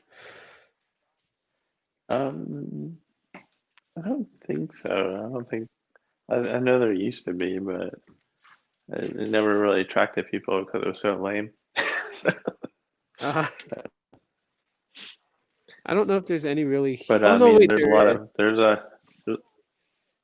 Go ahead. I know there's a lot of local lore about Indian burial grounds that are haunted and all that stuff, but I don't know. Oh, yeah. I would say that. Yeah, because we have a lot of. I think over here is where the Trail of Tears started, I believe. So there's a lot of death surrounding the Cherokee Nation. So I think there's a lot of stories around that. That'd be kind of interesting. There's like several haunted places that I do want to go visit. I know there was one that was like on a TV show. Supposedly it happened here, like in like the northeastern corner of Arizona. But they didn't. I don't know if you ever seen that show. What the hell was it called? Frick, I can't remember the name now. I had it and it slipped. What the hell was the name of that show? It's that one show where they talk about like people's personal encounter with like vampires or werewolves or zombies and shit like that. Yeah. Oh, I can't remember it. But anyways, they had an episode about Skinwalker Ranch. There's supposedly like a cattle ranch on the northeast corner of Arizona. This family owns that land, and the Navajo tribe crosses through that land, and the Navajo believe in what's called skinwalkers. And they had a guy that was on there. It's like a documentary style type show, and the guy was like, for the Navajo tribe, to be a skinwalker, you would have to kill a member of your family, like a ritual sacrifice to give you the ability to shapeshift into animals. And they talked about this encounter that the ranch owner had with coming close in contact with a skinwalker because it killed one of his sheep that he had on the northeastern corner of his ranch area. And me and my wife saw it. Oh, it's called Lost Tapes. That's the name of the show, Lost Tapes. Mm-hmm. And I told my wife, I'm like, we have to go take a trip up there. We got to find this ranch. She looks at me like she literally wanted to slap me in the face, like I was stupid or retarded because I wanted to go to this ranch. Like I seek out scary things because I want to see, first of all, if legends are true, and second of all, will I get scared enough? I guess The I'm weird biggest on things out here. Biggest things out here is Sasquatch. The lore around that and the sightings. There's been a lot of sightings around here, and then the Tennessee wildmen. Men is like they're half men, half something. They're just wild. Yo, I They got come- millimeter yeah. wave in Trenton. I'm doing a speed test on the 5. My God, Uh-huh. the A71 from Metro, and I'm pulling 426 megs on Metro right now. Wow. I'm gonna show you guys. I wanted to test it. That's why Steve Ben told me to get a 5G phone from T-Mobile. Wait. You got millimeter wave? Yeah, in Trenton with T-Mobile. Look at this. 426 down and Right. 78.9 up on Metro. 5G. Better let me do one more test, bro. Wow. You better put a case on this phone, bro. Okay. Right, shooting up there. Hitting 200, across the 200 mark, across 300, 340. 340. And look at that Towers upload. are on a node. 76, 77. 341. Yeah. Speed test. That's what's up, bro. You got 5G. Real 5G on here. Mami, espérate que estoy online. You got real 5G on there, bro. Yeah, with Metro now with that phone. You better take care of it. That's Is the that 571 5G, right? Yeah, my brother got the A71. Is that off the tower 5G. or is it a node? No, it's a Samsung Galaxy. Samsung Galaxy A71 5G. No, you're saying that is that you're saying it's off a node or a tower, right? That's what you're asking, It's the Josh? tower. Yeah, the tower's right down the street from my house. It has N41 on there. Okay. Yeah, I don't know what they've been doing this past 2 weeks, but N41's been getting really good speed. Wow. Pulling 400s and 340. That's what's up. I'm glad. Are you gonna grab that phone, Alex? I mean, yeah, my brother bought it unlocked. I mean, he paid $500 for it. I mean, I can't lie. I can't afford to do that right now. If I would have never paid my girl's phone off with my Best Buy credit card, because I got the Best Buy credit card, then I would have bought it to test it out on my channel. And I would have just got Metro. I wasn't going to add another T-Mobile line just to add it. You've seen how fast it is on Metro. I mean, once know. the stuff gets paid down little by little, then you'll be able to. Yeah, of course. Yeah, when I drop it at least, because I still owe $1,500 on the credit card. Once I drop it to at least 500, then yeah, I could put another 500 on there and get the phone. Because I could finance that phone for 18 months. Mío, que los lave. So I could finance the phone for 18 months. So yeah, I'll just pay a minimum.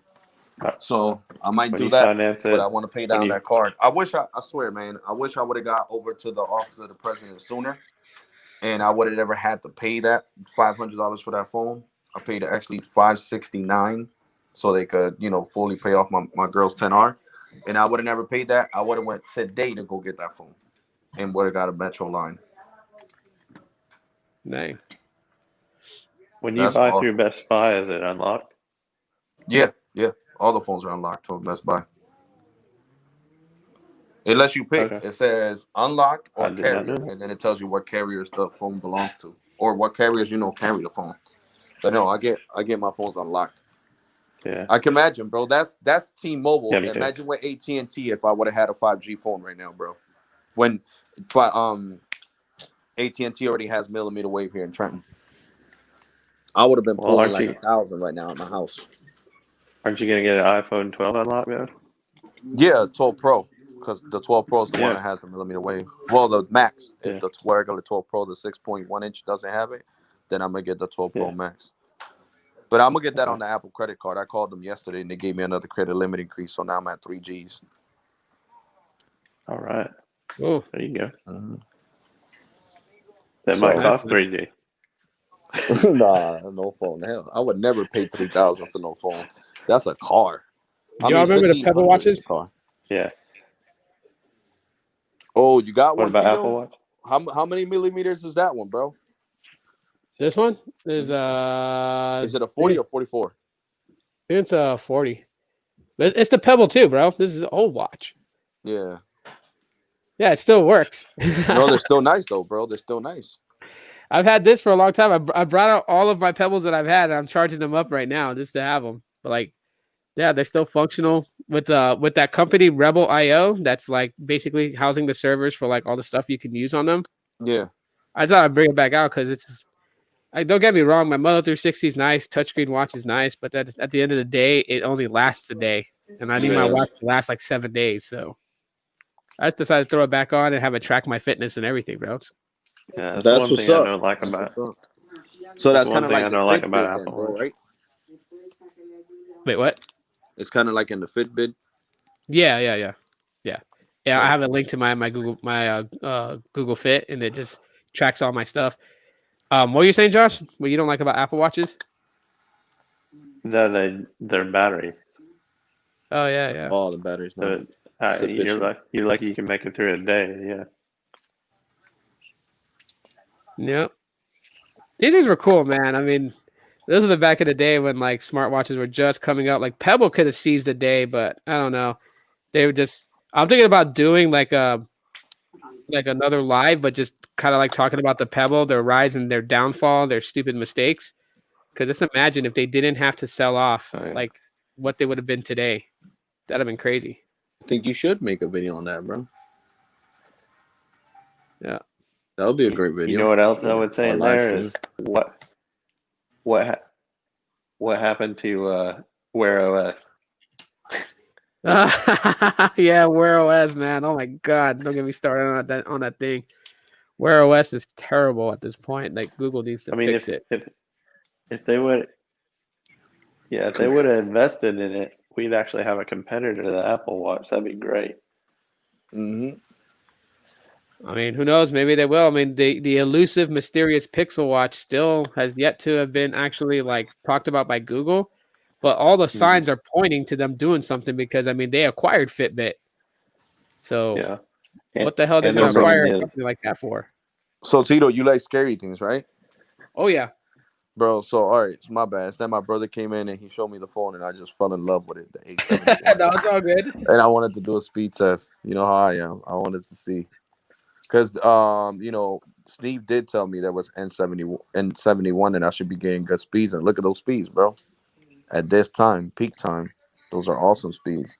But anyway, the one in Philly that I told you, they used to torture prisoners back in the day in the early 1930s, because that's how old that prison was built in 1910. So they used to torture prisoners and have them like in cement cells, just like naked without feeding them, and some of them hung themselves. So if you get over to the 8th floor, where all the people basically committed suicide, they'll give you $1,000. Really? Yes, if you make it to the 8th floor, they give you $1,000. But like, what do you got to do? Like, do you just have to? You got to sign a through it? waiver saying that that you agree that if you get really scared, you're not going to try to sue and all that other stuff. You got to sign a waiver. Well, after you sign the waiver and you do, like, you start to go through it. Like, are there specific tasks you have to do? Like, do you have to like sit in the cell for like 25 minutes and then walk to the next floor? Or do you just walk through the whole thing? No, you walk through the whole thing and they scare the crap out of you. And they might put you in a cell. You might get stuck in the cell for a little bit, and then it'll be like a little maze to get out. Yeah, my nephew went in there and he got terrified. He was like, "Yo, bro, I gave up." He said, "I came back downstairs." Because who wouldn't want that $1,000, bro? Especially in this time of need. $1,000, bro. And they do that every year. If you make it to the 8th floor of the prison, you get $1,000, bro, a whole grand. And it's not BS because one guy actually made it, Uh-huh. and he was all over Facebook, and they showed them getting the $1,000. Oh, He said it's the craziest and most scariest thing he ever did in his entire life. But for 1 grand, bro, I if you take that make as it a to the 8th floor. challenge. I take Mhm. that as a challenge now, man. I have to make my way to Philly one day and try it. So Tito's flying out there. Tito's saving up for the plane ticket. Mhm. There's Why a whole not, man? grand you get. I mean, you get a I whole never thousand went in there. dollars I back. didn't want to pay that. I think it's like $30 to go in there, 40. I'm Uh-huh. like, bro, I'm not paying that much money to get my life scared out of me. I'm not good with scary movies. I'm not Oh, good. snap. I I was used to gonna be ask. like the Wayne's brothers in the funny movies. Run, biatch, run. I was gonna ask you about about the Jersey Devil, man. I hear a lot of stories from like people that have lived out there that moved out this way. They Mhm. talk about the Jersey Devil, man. Have you ever heard any stories or anyone that's ever encountered it? I mean, I know a lot. Yeah, I heard plenty of stories, but I didn't really go too deep into it. I mean, I watched videos on it on YouTube on here, Uh-huh. and and people talking about it in their experience, but I never experienced it because I think the most people that experience it are not in the city, bro. They're like in the suburbs. Yeah. Yeah, they're in the suburb area because every time I seen a video here on YouTube, it was somewhere in the suburbs. Yeah. I'm like, I've told like a couple I had a friend named James. He lived out in Jersey. He actually lived in the city area, but he talked a lot about like stories that were told, people that say that they witnessed it or seen it. He Hmm. was like, I would never go into the woods and try and find it. So I told him like, I'm game. If you move back to Jersey and you're there and I go there to visit you, we're going in the woods. We're gonna go find this thing. He's like, he looks at me with this straight face, like, dude, like, fuck off, or I'm not going with you. Yeah, no, just the woods over here get really scary at nighttime, bro. Well, I believe it, man. I bet you can make a killing if you had like a haunted trail. Had people come on Halloween to walk your trail and have people set up as zombies and shit, bro. You probably make a killing out there. Oh yeah, bro. Oh my god, bro. We got stuck at the park one time. We were jogging. We Uh-huh. turned on. It got so pitch black, Tito. We turned on our iPhone flashes so we could see to get the hell out of there. Wow. We started running fast, and then we seen some weird guy go in there into pitch black with nothing. I'm The dead serious. I'm not even joking. It's like he disappeared into the night. You know how people talk about freaky stories? And Yeah. I'm not even joking. This was 2 years ago, 2018. We're jogging out the woods. We see a guy, white guy, going with the bike, right? Mhm. Past us. And when we put the flash like behind us, he just disappeared. Wasn't there no more. Wow. Oh With no my god. flashlight or nothing. No lights on the bike. Just right by us. We started running even faster, bro. Our hair stood up. We ran the hell out of that park, bro. Because like the park is in the middle of the woods. It's called Oh, Veterans Park. huh. Mhm. Veterans See, the Park. part I If want to you know is Google it, if you'll see it, Alex bro. was squealing like a little girl while he's paddling. Nah, I was running, bro. I didn't scream, but we got freaked out, bro. Imagine you're in a park, right? It hits nighttime and you're jogging because we would jog like Oh, 4 miles to go through the whole park, jogging or 5 or something because it's a huge park, right?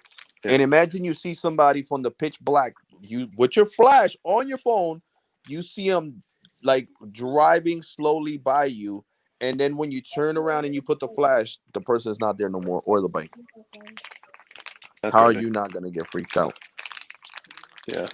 So if that was the Jersey Devil, then I definitely seen him in the park. Because it like disappeared into thin air, bro. I swear, I'm not lying. We were terrified, bro. We started running even faster, bro. Oh yeah, Now, I see it. Tito, I see you pictures of remember it. the movie? You remember the Started movie running. Candyman? Which movie? Slenderman? Oh yeah, Candy, yeah. Candyman. Oh, Oh, Candyman. Yeah, I remember. Candyman. No, don't no. I won't mess with that movie. Fuck that. Yeah, I didn't That like that that movie either. I that watched that it movie is though. like one of the few that actually. That movie is like one of the few that actually really scared me because it was so realistic. Yeah, it scared the shit out of me too. But just that's what I'm saying. It was like that. Joshua. It's like you remember how people used to see him and then he would disappear. Yeah. That's exactly what the hell the dude did, bro. Only that Yeah. this ain't a movie. This is real life. Yeah. That guy Well, disappeared with the bike, bro. yeah, And the Candyman crazy was based stuff on a was true that I story, couldn't though. see his face. It was like I'm serious. It's like if he was a damn ghost. I'm not even joking. I don't remember his face. Like I remember him driving right by us, bro. I'm telling you, with the bike. And then when we put the flash behind, he disappeared. Why would you Mm. go into the woods with no lights on your bike? Good point. I don't know, but I've seen pictures. I've seen pictures from the park. By the way, my wife's in here. Babe, we'll talk when you go on your lunch break, and I'll video call you. Or what's for dinner? We'll figure that out. But I'm seeing pictures from the park. You're talking about Veterans Park, bro. And Mm-hmm. what the hell, man? This is like a perfect spot. See, this is one thing about the East Coast I noticed about. Like the East Coast has got to have like some of the best Halloween stuff, man, because you have that atmosphere that just breathes like chilling fear at night. Yes, it does. Like Talking about it is making my hair stand up. I mean, like here in Arizona, the best that we got to work with is like if we were to pull off something that looked like these hills have eyes. That's about it. Oh man. Yeah, bro. That park is scary at nighttime, Tito. No. I swear to There's God, you couldn't pay me $1,000 to walk through there at nighttime. I wouldn't do it. There is one place I want to go I to. would not do My it. wife won't go with me, but like I do want to go visit the Warrens Museum. Have you guys heard of that? I heard of it, but what is it? So like okay, so you know all these movies that they started making the past couple of years, like The Conjuring, Annabelle. Mm-hmm. Yeah. So Ed and Lorraine Warren have a museum where where Ed Warren, all those little things that he took from the homes that they went to investigate, like demonic Oh and stuff. no. Yeah, they You're have all doing it that right, stuff so. locked in the museum. Mm-hmm. Yeah, and I want to go visit the museum, and my wife's like, "You're out of your mind," because she looked it up. She seen that a news reporter actually went and visited the museum, and Mm-hmm. he tapped the glass case that the Annabelle doll was in. Uh-huh. And when he left there, he got into a car accident and died because he was mocking the doll. Yeah, nah. Yeah, because like the doll is not a porcelain doll like they use in the movie. The doll was a Raggedy Ann doll. Yeah, I seen it. I Googled it. Yeah. Oh. A friend of mine said that doll's missing actually. Yeah, I Like don't mess with that stuff. it was on Twitter. Them movies were based on true events, bro. Yeah. That's not fake. Yeah. That's why I want to go see the museum. But my wife won't go with me. And that's the thing. It's like Can you believe after I seen that Annabelle movie was when my migraines got the worst? That's when my migraines just like outbreaked. We went to see Annabelle. I was so freaking scared that my migraines just got really, really bad that summer. This was last year. It like I swear to you not, I never been so scared at a movie theater like I was for Annabelle, the last one. Oh yeah, bro. Because it's not fake, man. It scares Demons my are daughters. yeah, that stuff is not fake, bro. Black magic and all that crazy shit, that's not fake. That's real. Talks about it in the Bible. That's not fake. It's It not was like weird imagination. because like this whole entire month, like at night, I watch scary movies, and like last night, I wanted to watch The Conjuring 2, and my Nope. youngest daughter, she wanted to watch it with me, but she's Mm-mm. terrified of it. And I'm telling her like, don't watch it. Like, go to your room. Do Mm-mm. not watch this because she's like over there, she's sobbing. You know I'm looking at her why like, you watch the oh, movies? That's because you never saw oh my god, the story of Emily Rose. oh, I seen that. The No, possession. not that one, not that one. Jesus, Jessica. My god. The story of a girl that gets possessed Mhm. and she ends up dying after the priest takes the demon out. And it talks about how demons roam free at 3 a.m. That's when they Yeah, the come out to witching get hour. Mr. Yeah. Yeah. So my daughter had me watching The Conjuring at that time, and I couldn't go to sleep. I didn't go to sleep. I swear to you now. I didn't go to sleep till 1:30 in the afternoon Wow. and didn't wake up till 9 o'clock at night. I couldn't go to sleep. I was too terrified. We watched it in my room while my girl was on vacation at her parents' house. So that's crazy, bro. Your girl's working and my girl's working too. She started working. She'll be home around 6. Yeah, I don't know what scary movie I'm gonna watch tonight. I still haven't picked it out Nah, I'm yet. good, bro. I'm good. I watch Beetlejuice. My daughter wants to watch Beetlejuice. We watch Yeah, Beetlejuice. those movies are fun. Yeah, nah. Beetlejuice is amazing, man. I can't believe they're gonna Bro. make another one. Bro, HBO Max has all the movies. All of them. All of them. I was going through them yesterday, Right. and I swear I'm scarred from the last Annabelle movie. Did you see it? The one that Annabelle came out Comes last Home. year? Yeah. Yeah, I seen it. Oh my god, bro. I seen the cover picture and I just had to like with my Apple TV, I had to scroll really fast. It I'm just like, no, I don't want no parts of this. I you don't get need that imagination. chilling feel on the back of your neck when you see it, so you Correct. just get through it quickly. Correct. That Yeah. movie scarred me, bro. All jokes aside, it's too damn scary. It shows real stuff. Like the girl took her out of the thing, and then they started seeing all these different demons. Oh no, I'm good. Oh yeah, because she touched everything in the Mhm. basement. Yep. And she opened the case. Remember, she should have left shit alone. Well, fun fact: the reason why they did that for the movie is because they're making a movie on the Crooked Man, which was in the second Conjuring movie. They're doing one off the Ferryman, which is the demon that she saw that had coins for eyes, Yeah, and then the Wedding Dress. They're making spin-off movies with those three characters. I Which believe you, it's and going to I'm be not. interesting as hell, man. I'm so waiting. I like those movies. I'm How, scared. Alex No, I'm won't good. be spending money on those. Nope. Nope. That Like, day I spent $40 to get the life scared out of me, so I am good. my wife hates me because I'm a chicken shit to scary movies, but I love to watch them. So she like Uh, when I watch a scary movie, she's like, I'm going to my room. I'm like, come sit with me. She's like, no, you want to I watch close this my shit? You watch eyes. it by yourself. I'm closing my eyes. My girl doesn't like scary movies for one bit. She's hell no. Nope. She gets mad. She won't watch it. Well, She Yeah. doesn't like, yeah, my wife don't watch scary stuff. especially when it has But to to do be with honest, I don't really watch that stuff Jason, anymore either. So. Michael Myers. All that shit is fake. Candyman. But when it comes to real shit that they talk about in the Bible, nah, I don't like that. What you I say, mean, Joe? I was actually. Oh, how about Jennifer's Body? You ever seen that one? No, I didn't see that movie. That was another crazy one, bro. You got to see it. You like scary movies? You got to see Okay. it. It's freaking crazy, bro. Crazy, crazy, crazy, bro. Yeah. What do you say, Josh? Huh? No, you were about to say something earlier. Oh, I'm just saying, my wife doesn't watch that stuff. I don't really watch that stuff either anymore.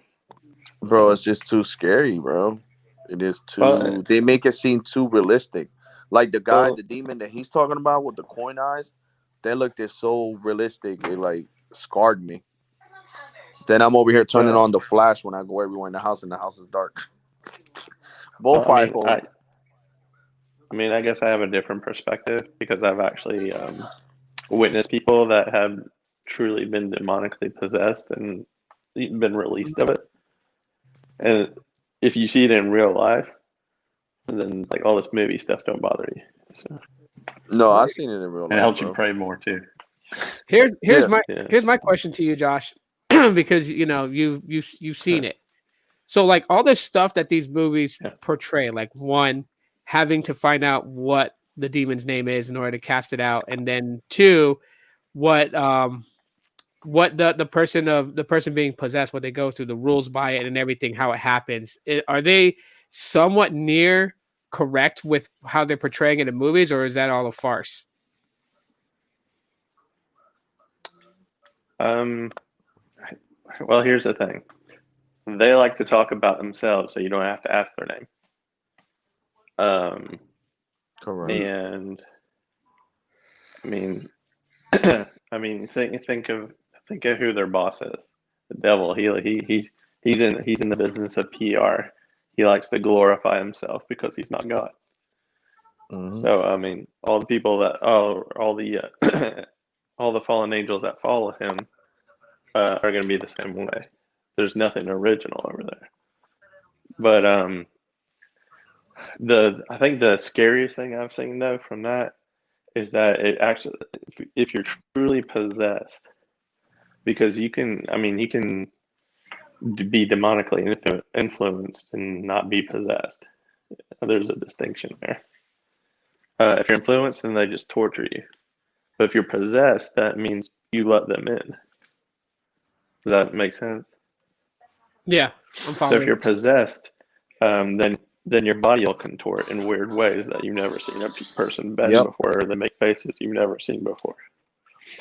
And then, and if you put holy objects near them, like a cross, holy water, whatever, holy images, then it repels them. You know how if you've seen on the movies where it burns, it doesn't. It burns because the love of Christ comes through those objects, through the divine grace that comes from God, and they don't want to be touched by God's love, His grace. So it repels them. Yeah, so that's BS. All that talking about that you got to know the demon's name, that's a lie. Yeah, Second question. Second question I have, and I read this in the book, and I want to know if it's true or not. Well, it's actually a two-part question. First part of the question is that is there such thing as a perfect possession where one actually wants to be possessed? And secondly, that one that wants to be possessed, is it a subconscious thought that actually triggers it or like invites it? Yeah, that's true. That's very true because there's a lot of famous people that sold their soul and get possessed all the time. They have even spoken about it in videos, and you can see when they're possessed and they're rapping or singing, and then when they're unpossessed, they look normal. It's like their whole demeanor changes, their whole I would face. say Yeah. Go ahead, Josh. there's no such thing as a perfect possession. No, because there's no such thing as a perfect possession because whether you agree with it or not, whether you believe or not, we're all created in the image and likeness of God, and they all they want to do is distort that image. They can't take that image away from you. You can't totally hand yourself over. You know what I mean? Because you're a creation of God, and God. I mean, no matter what the evil forces want, you're still an image. Created in the image and likeness of God. So there's no such thing as a perfect possession. Even though there's a willing party, if you hand over your will to the evil forces, you can't change who you are. You're a child of God. You know. Yeah, but Gotcha. the thing is that they consider it a perfect possession, Joshua, because it's not something that they didn't want to happen. It's something they invited to happen. So I think that's why they're calling it a Well, perfect possession, because well, they're I inviting understand what it. there's. I understand what they're saying. You can invite it in, but it will not totally consume you because God is stronger no matter what. You know, Yeah, Yeah. but if you don't and go to church, we're bro, all trust me. created. If somebody's an atheist, Well, let's talk about people that are atheists, and they get possessed, God has no part in that. God despises people that are oh atheists and think that yeah. he doesn't exist. It even talks about it in the Bible. So why would he want to help out an atheist? No. That if they want to consider that a perfect possession, then I guess you could consider it. Because the only time I would say it's you can't consider it a perfect possession is when somebody doesn't want to be consumed by evil Ooh. and the evil just Mhm, goes inside. And the worst thing you can do, and I'm not even joking with you, mhm. um, Tito, never play the Ouija board. Never, ever, ever. That is Oh, not fake. that we can agree on. Yeah, because there's That is things you not can fake. do. Ever since I played with that stupid Ouija board and I was 8 years old, I'm always seeing crazy shit. And shit grabs me Mhm, when I'm by myself. mhm, Last year, I felt like it was choking me and I couldn't breathe. I was mhm, asking God for help, and reputing the mhm, evil. And that's when it left me alone, mhm, bro. This is not a joke. The mhm. Ouija board is a gateway to hell. I thought my friends were Yeah, moving it, that's true. and it started moving by itself, and the demon said his name. So that is no joke. Yeah, Don't play with that shit. yeah. I mean, there. Don't play I with mean, that there shit. are gateways. I mean, Ouija board is just one example. I mean, there's certain things you need to avoid, but that's if you want to avoid it. I mean, if you want to hand yourself over, then yeah, that's going to happen. But I mean, at the end of the day, God is stronger than any evil force, Oh, of course, they're all scared of and him. God wants all of us to come closer to Him. So I should say, even if he's an atheist, God's going to care about him because God created him. Yeah, Well, because I could tell you one experience 3 years ago in 2017, bro. When I came back from Ohio, My sister-in-law was playing with the Ouija board, Mhm. and she got possessed. She was throwing the police officers like they were rag dolls. It took 15 police officers to hold her down, Wow, that's and crazy. she only weighs 140 pounds. Well, at least I know what I'm doing. Like a few nights before Halloween, I'm gonna host a late night live stream and just talk more about that type of stuff. I think one thing here I'm gonna address because Michael's talking about this, and I know what he's talking about because I've been there. Mhm. And so he's talking about the infamous suicide forest in Japan. It's not cursed. The forest is not cursed. What it is and what okay, so like in Japan, they very well believe in obake. Obake is Japanese for ghost, spirits. They believe in it. Mhm. Like Mhm. there's no there you can't tell them otherwise. And that forest, the reason why they stay out of it is because the name suicide forest. Um, people who are like depressed, stressed out, they just can't take life anymore. They go in there to obviously commit suicide. I mean, there's you if you walk through there because I've seen it if you walk inside that forest, not the opening part, because like when you get to the park, it's a few miles in before you actually reach the point that is considered part of Suicide Forest, which is at the base of Mount Fuji. And when you cross that bridge, they have signs there that Japanese, if you read it and convert it to English, is basically telling you that your life is valuable. Rethink about this. Seek help, talk to a friend. Like they have all these signs posted because they want to kind of deter people from doing it. They go in there, and the ritual that they do is they bring a string of yarn of a specific color, and they write their name on like a piece of paper or like a piece of cardboard. They walk in, they find a spot on the trail inside the forest. They stop. They nail the cardboard to the tree and they tie a string around the nail. And then they drag that yarn in deep into the forest off trail as far as they want to go. Now, some of them bring tents. They camp out there for days to think about what they're about to do. Some people just do it.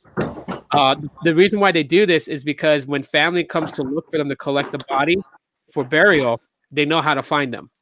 They find their sign, they follow the yarn, and it takes them to where they are, if they're still alive or deceased. But a lot of Japanese believe that because there's so much sorrow souls that go that's there, you'll see them at night if you go in. You'll see obake, and it's not like like they come at you and try to scare you, but like you may walk that trail at night and see a woman sitting in front of a little light next to a tent reading a book, and that woman you saw is actually not physically there. That's a spirit, but you'll see it like it's like clear as day. So the forest is not cursed. It's just there's too many wayward souls there. But what is really gonna reside somewhere where people are constantly committing suicide? Evil. And there's no such things as ghosts. Those are demons. They could disguise themselves as anything. They could look like your dad that died, your mom, your sister, your cousin, your best friend. They could look like any family member that you're stressed out and you're depressed and you miss. That's what they look like. So I'm pretty sure whatever they call it, the Chinese people, what they're seeing as a demon disguising themselves as a They have woman. a different terminology of it because, like again, like to them, obake is ghost, and that's Japanese. If it's a demon, they're called oni. Oni are non-human, never walk the earth spirits. That's the Japanese term for it. That'd be demons. One specific example. So, like you guys have seen or probably even heard about this movie called The Grudge or Correct. The grudge. right. So the story is based off what in Japan they believe it to be real. There really is a house there. The story has kind of changed a little bit of what happened, but the end result was pretty much the same. A man found out that his wife had a love for another man, and in a fit of rage, he killed their son. He killed her, then he killed himself. They say if you go in that house, something attaches to you. The movie portrayed it in such a different way because they try to build a backstory to it, but that backstory is bullshit. But the events, they say if you go in that house, something attaches itself to you. Sometimes you'll see I guess the evil that was done in that house because like It doesn't come and consume you like the movie made it out to be. You won't see a woman going, and then coming after you, whatever. But your life forever changes. It's like your life is stained from that point forward just for entering that house. Like your relationships are bad. You know, you always end up angry and frustrated, upset, pissed off, abusive.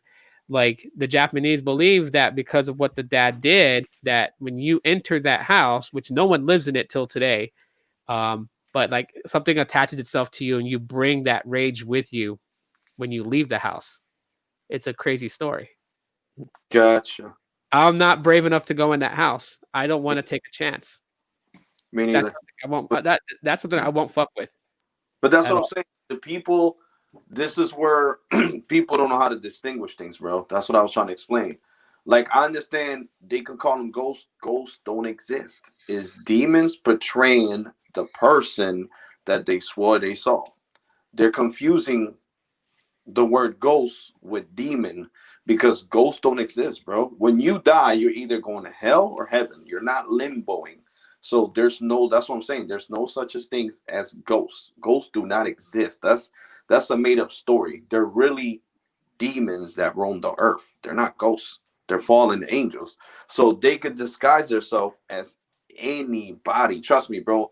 When my best friend's brother died, his mom was crying and crying so much that she would see his brother inside the house, and it would make my hand stand up because I'm like, bro, that's not your brother. That's a demon. He's like, I know, bro. We go at that time I was going to church.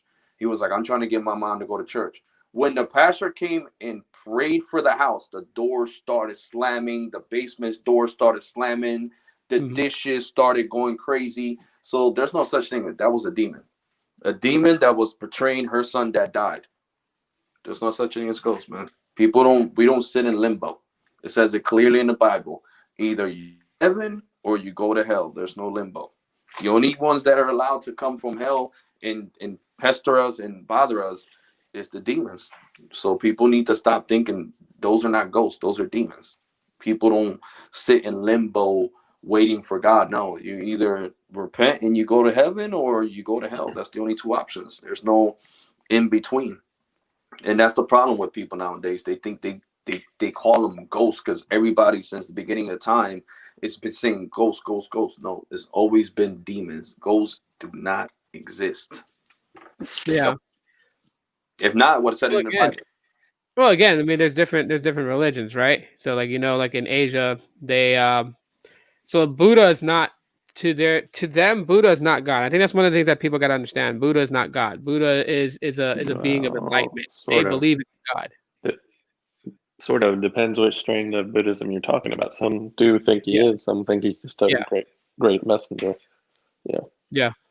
So I mean, but like, good thing you put that out there, Josh, because a lot of people like when I talk to people, because like in Thailand, right? Like my mom, she's Buddhist in Thailand, and people always ask me, so your mom doesn't believe in God? Now she's open to different to different religions, right? People talk to her about religion when she was young, so she's open to it. She has a different view. So like the way that people in Thailand worship, the way that they do their thing is very different from like if you went to China or if you went to Japan. It's very different. So like I mean, well, it's the same thing with Islam. Yeah.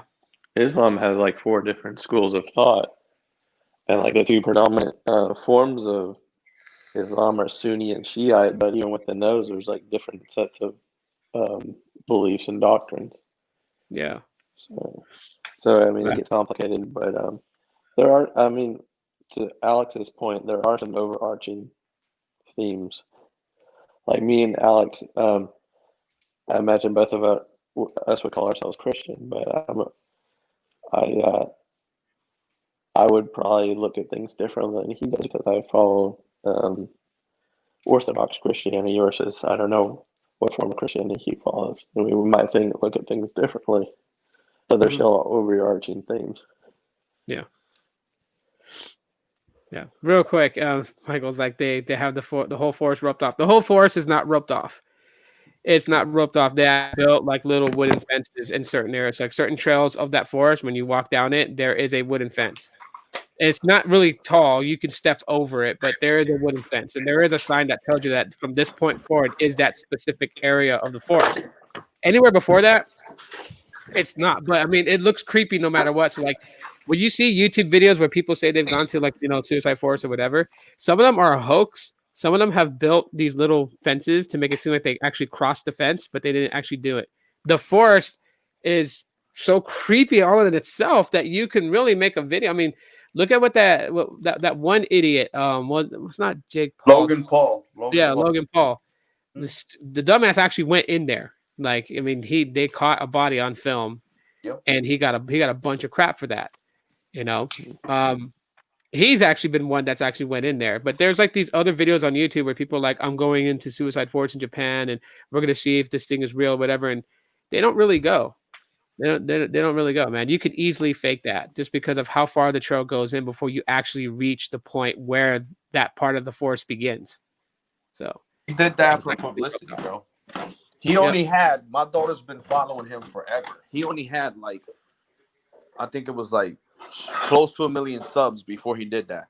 Now he's at freaking 35 million subs. Kazi, right now we are randomly talking about spooky things and demonic possessions, and so we dabble a little bit with religion. And I guess right now Michael has a conversation at Suicide Forest in Japan. So originally we were just talking about scary stuff, scary movies and things like that. I guess this type of stuff just leads down the rabbit hole, but whatever. Plus, I would say to people right now, those that have like different religious backgrounds, do not take offense to anything that's being said. Again, we're not saying that anyone's religion is superior to the other. So I just don't want people to like take offense, but we're just sharing. So no, but religion is not is man-made, man. God just wants you to have a relationship with him. He doesn't care about religion. I'm just saying most people might have different religions, but I never heard somebody that believes in something else say, "Oh my Buddha," or "Oh no." They say, "Oh my God, why did you take my son? Why did you take my daughter? Why did you take my wife?" I don't hear them say, "Oh my Buddha," or whoever it is that, or whoever. I'm dead serious, or whoever it is. I never heard none say, "Why did you," to whatever it is that they have the belief in. So at the end of the day, they still say God, even though they worship something else. So that's where I'm confused. That's where my whole confusion comes in with to the whole religion. And like I said, I got friends from all walks of life. Like my friend, he believes in the Buddha. I'm like, hey, bro, that's what you want to believe in. I respect that. I'm not gonna force Christianity down your throat. But the day that his mom died, he said, "God, why did you take my mom?" He didn't say, "Oh, Buddha, why did you take my mom?" He said, "God, why did you take my mom? Why did you let cancer take my mom?" Yeah. Well, like Josh said, there are like Buddha has there's different worships of Buddha, different belief structures of it. However, some to Buddha is God to them. So when they do say God, they're referencing that. You know what I mean? They say God, but yeah. But they're really referencing Buddha. Yeah, that's what they know. That's what they know Buddha as is their God. No, I got you. Well, yeah. Well, yeah, because they've never experienced Christianity, so why would they be saying, "Oh my God," and meaning in the way me or you might mean? Gotcha. I think that's what is that what you're trying to say, Tito? Yeah. Yeah. I guess you can't blame people that's never, experienced something else than the religion they got from their parents or, whatever they were brought up with. That's. I mean, I guess I have a different perspective because I was raised Jewish, and then I kind of walked away from religion for a while. And then I came back and became Russian Orthodox, and that's where I am today, and that's where I'll probably gonna be when I go to the grave. And what's that? You what? What religion is that you're talking about? No, I was just saying my life experience has been I was raised Jewish for the first 20-something years of my life. I walked away from everything for a while, took a breather, which didn't work out so well. And then I came back and took a new look at religion and realized that Orthodox Christianity was where I needed to be. And the rest of the journey has been unfolding since. So. Gotcha. Kazi says it can be fake just by going in any forest. LOL. Yeah. Oh yeah, I get scared. Like I told you, the forest here in the park. You seen that park, bro? So Yeah. I don't need to go to the park in Japan, bro. I'm good. Yeah, that's what Kazi said. That most people don't even have to go to Japan to fake that. They can go to forest. Yeah, you're right. That's what I said. Like a lot of the videos that like that's posted on YouTube, like I don't buy into it. But that's because I've been there. I've been to that forest. Now, someone that's not knowing, of course, obviously, it makes for great YouTube to scare the crap out of people. Like, why not? Yeah. This is the month Well, to like do for it. me, like anything that's unseen in the forest, like Hey. wouldn't scare me. The only thing that scared me about going into a forest is I piss off a bear and it tries to eat me. That's about the hashtag help the bear. So Yeah. But anyways, guys, I do gotta jump off because I gotta start making something to eat for my son. He's Dinner. hungry. Is anyone else going all live? right. Anyone taking over? Oh no, I'm not going live. I went live yesterday for like 2 hours.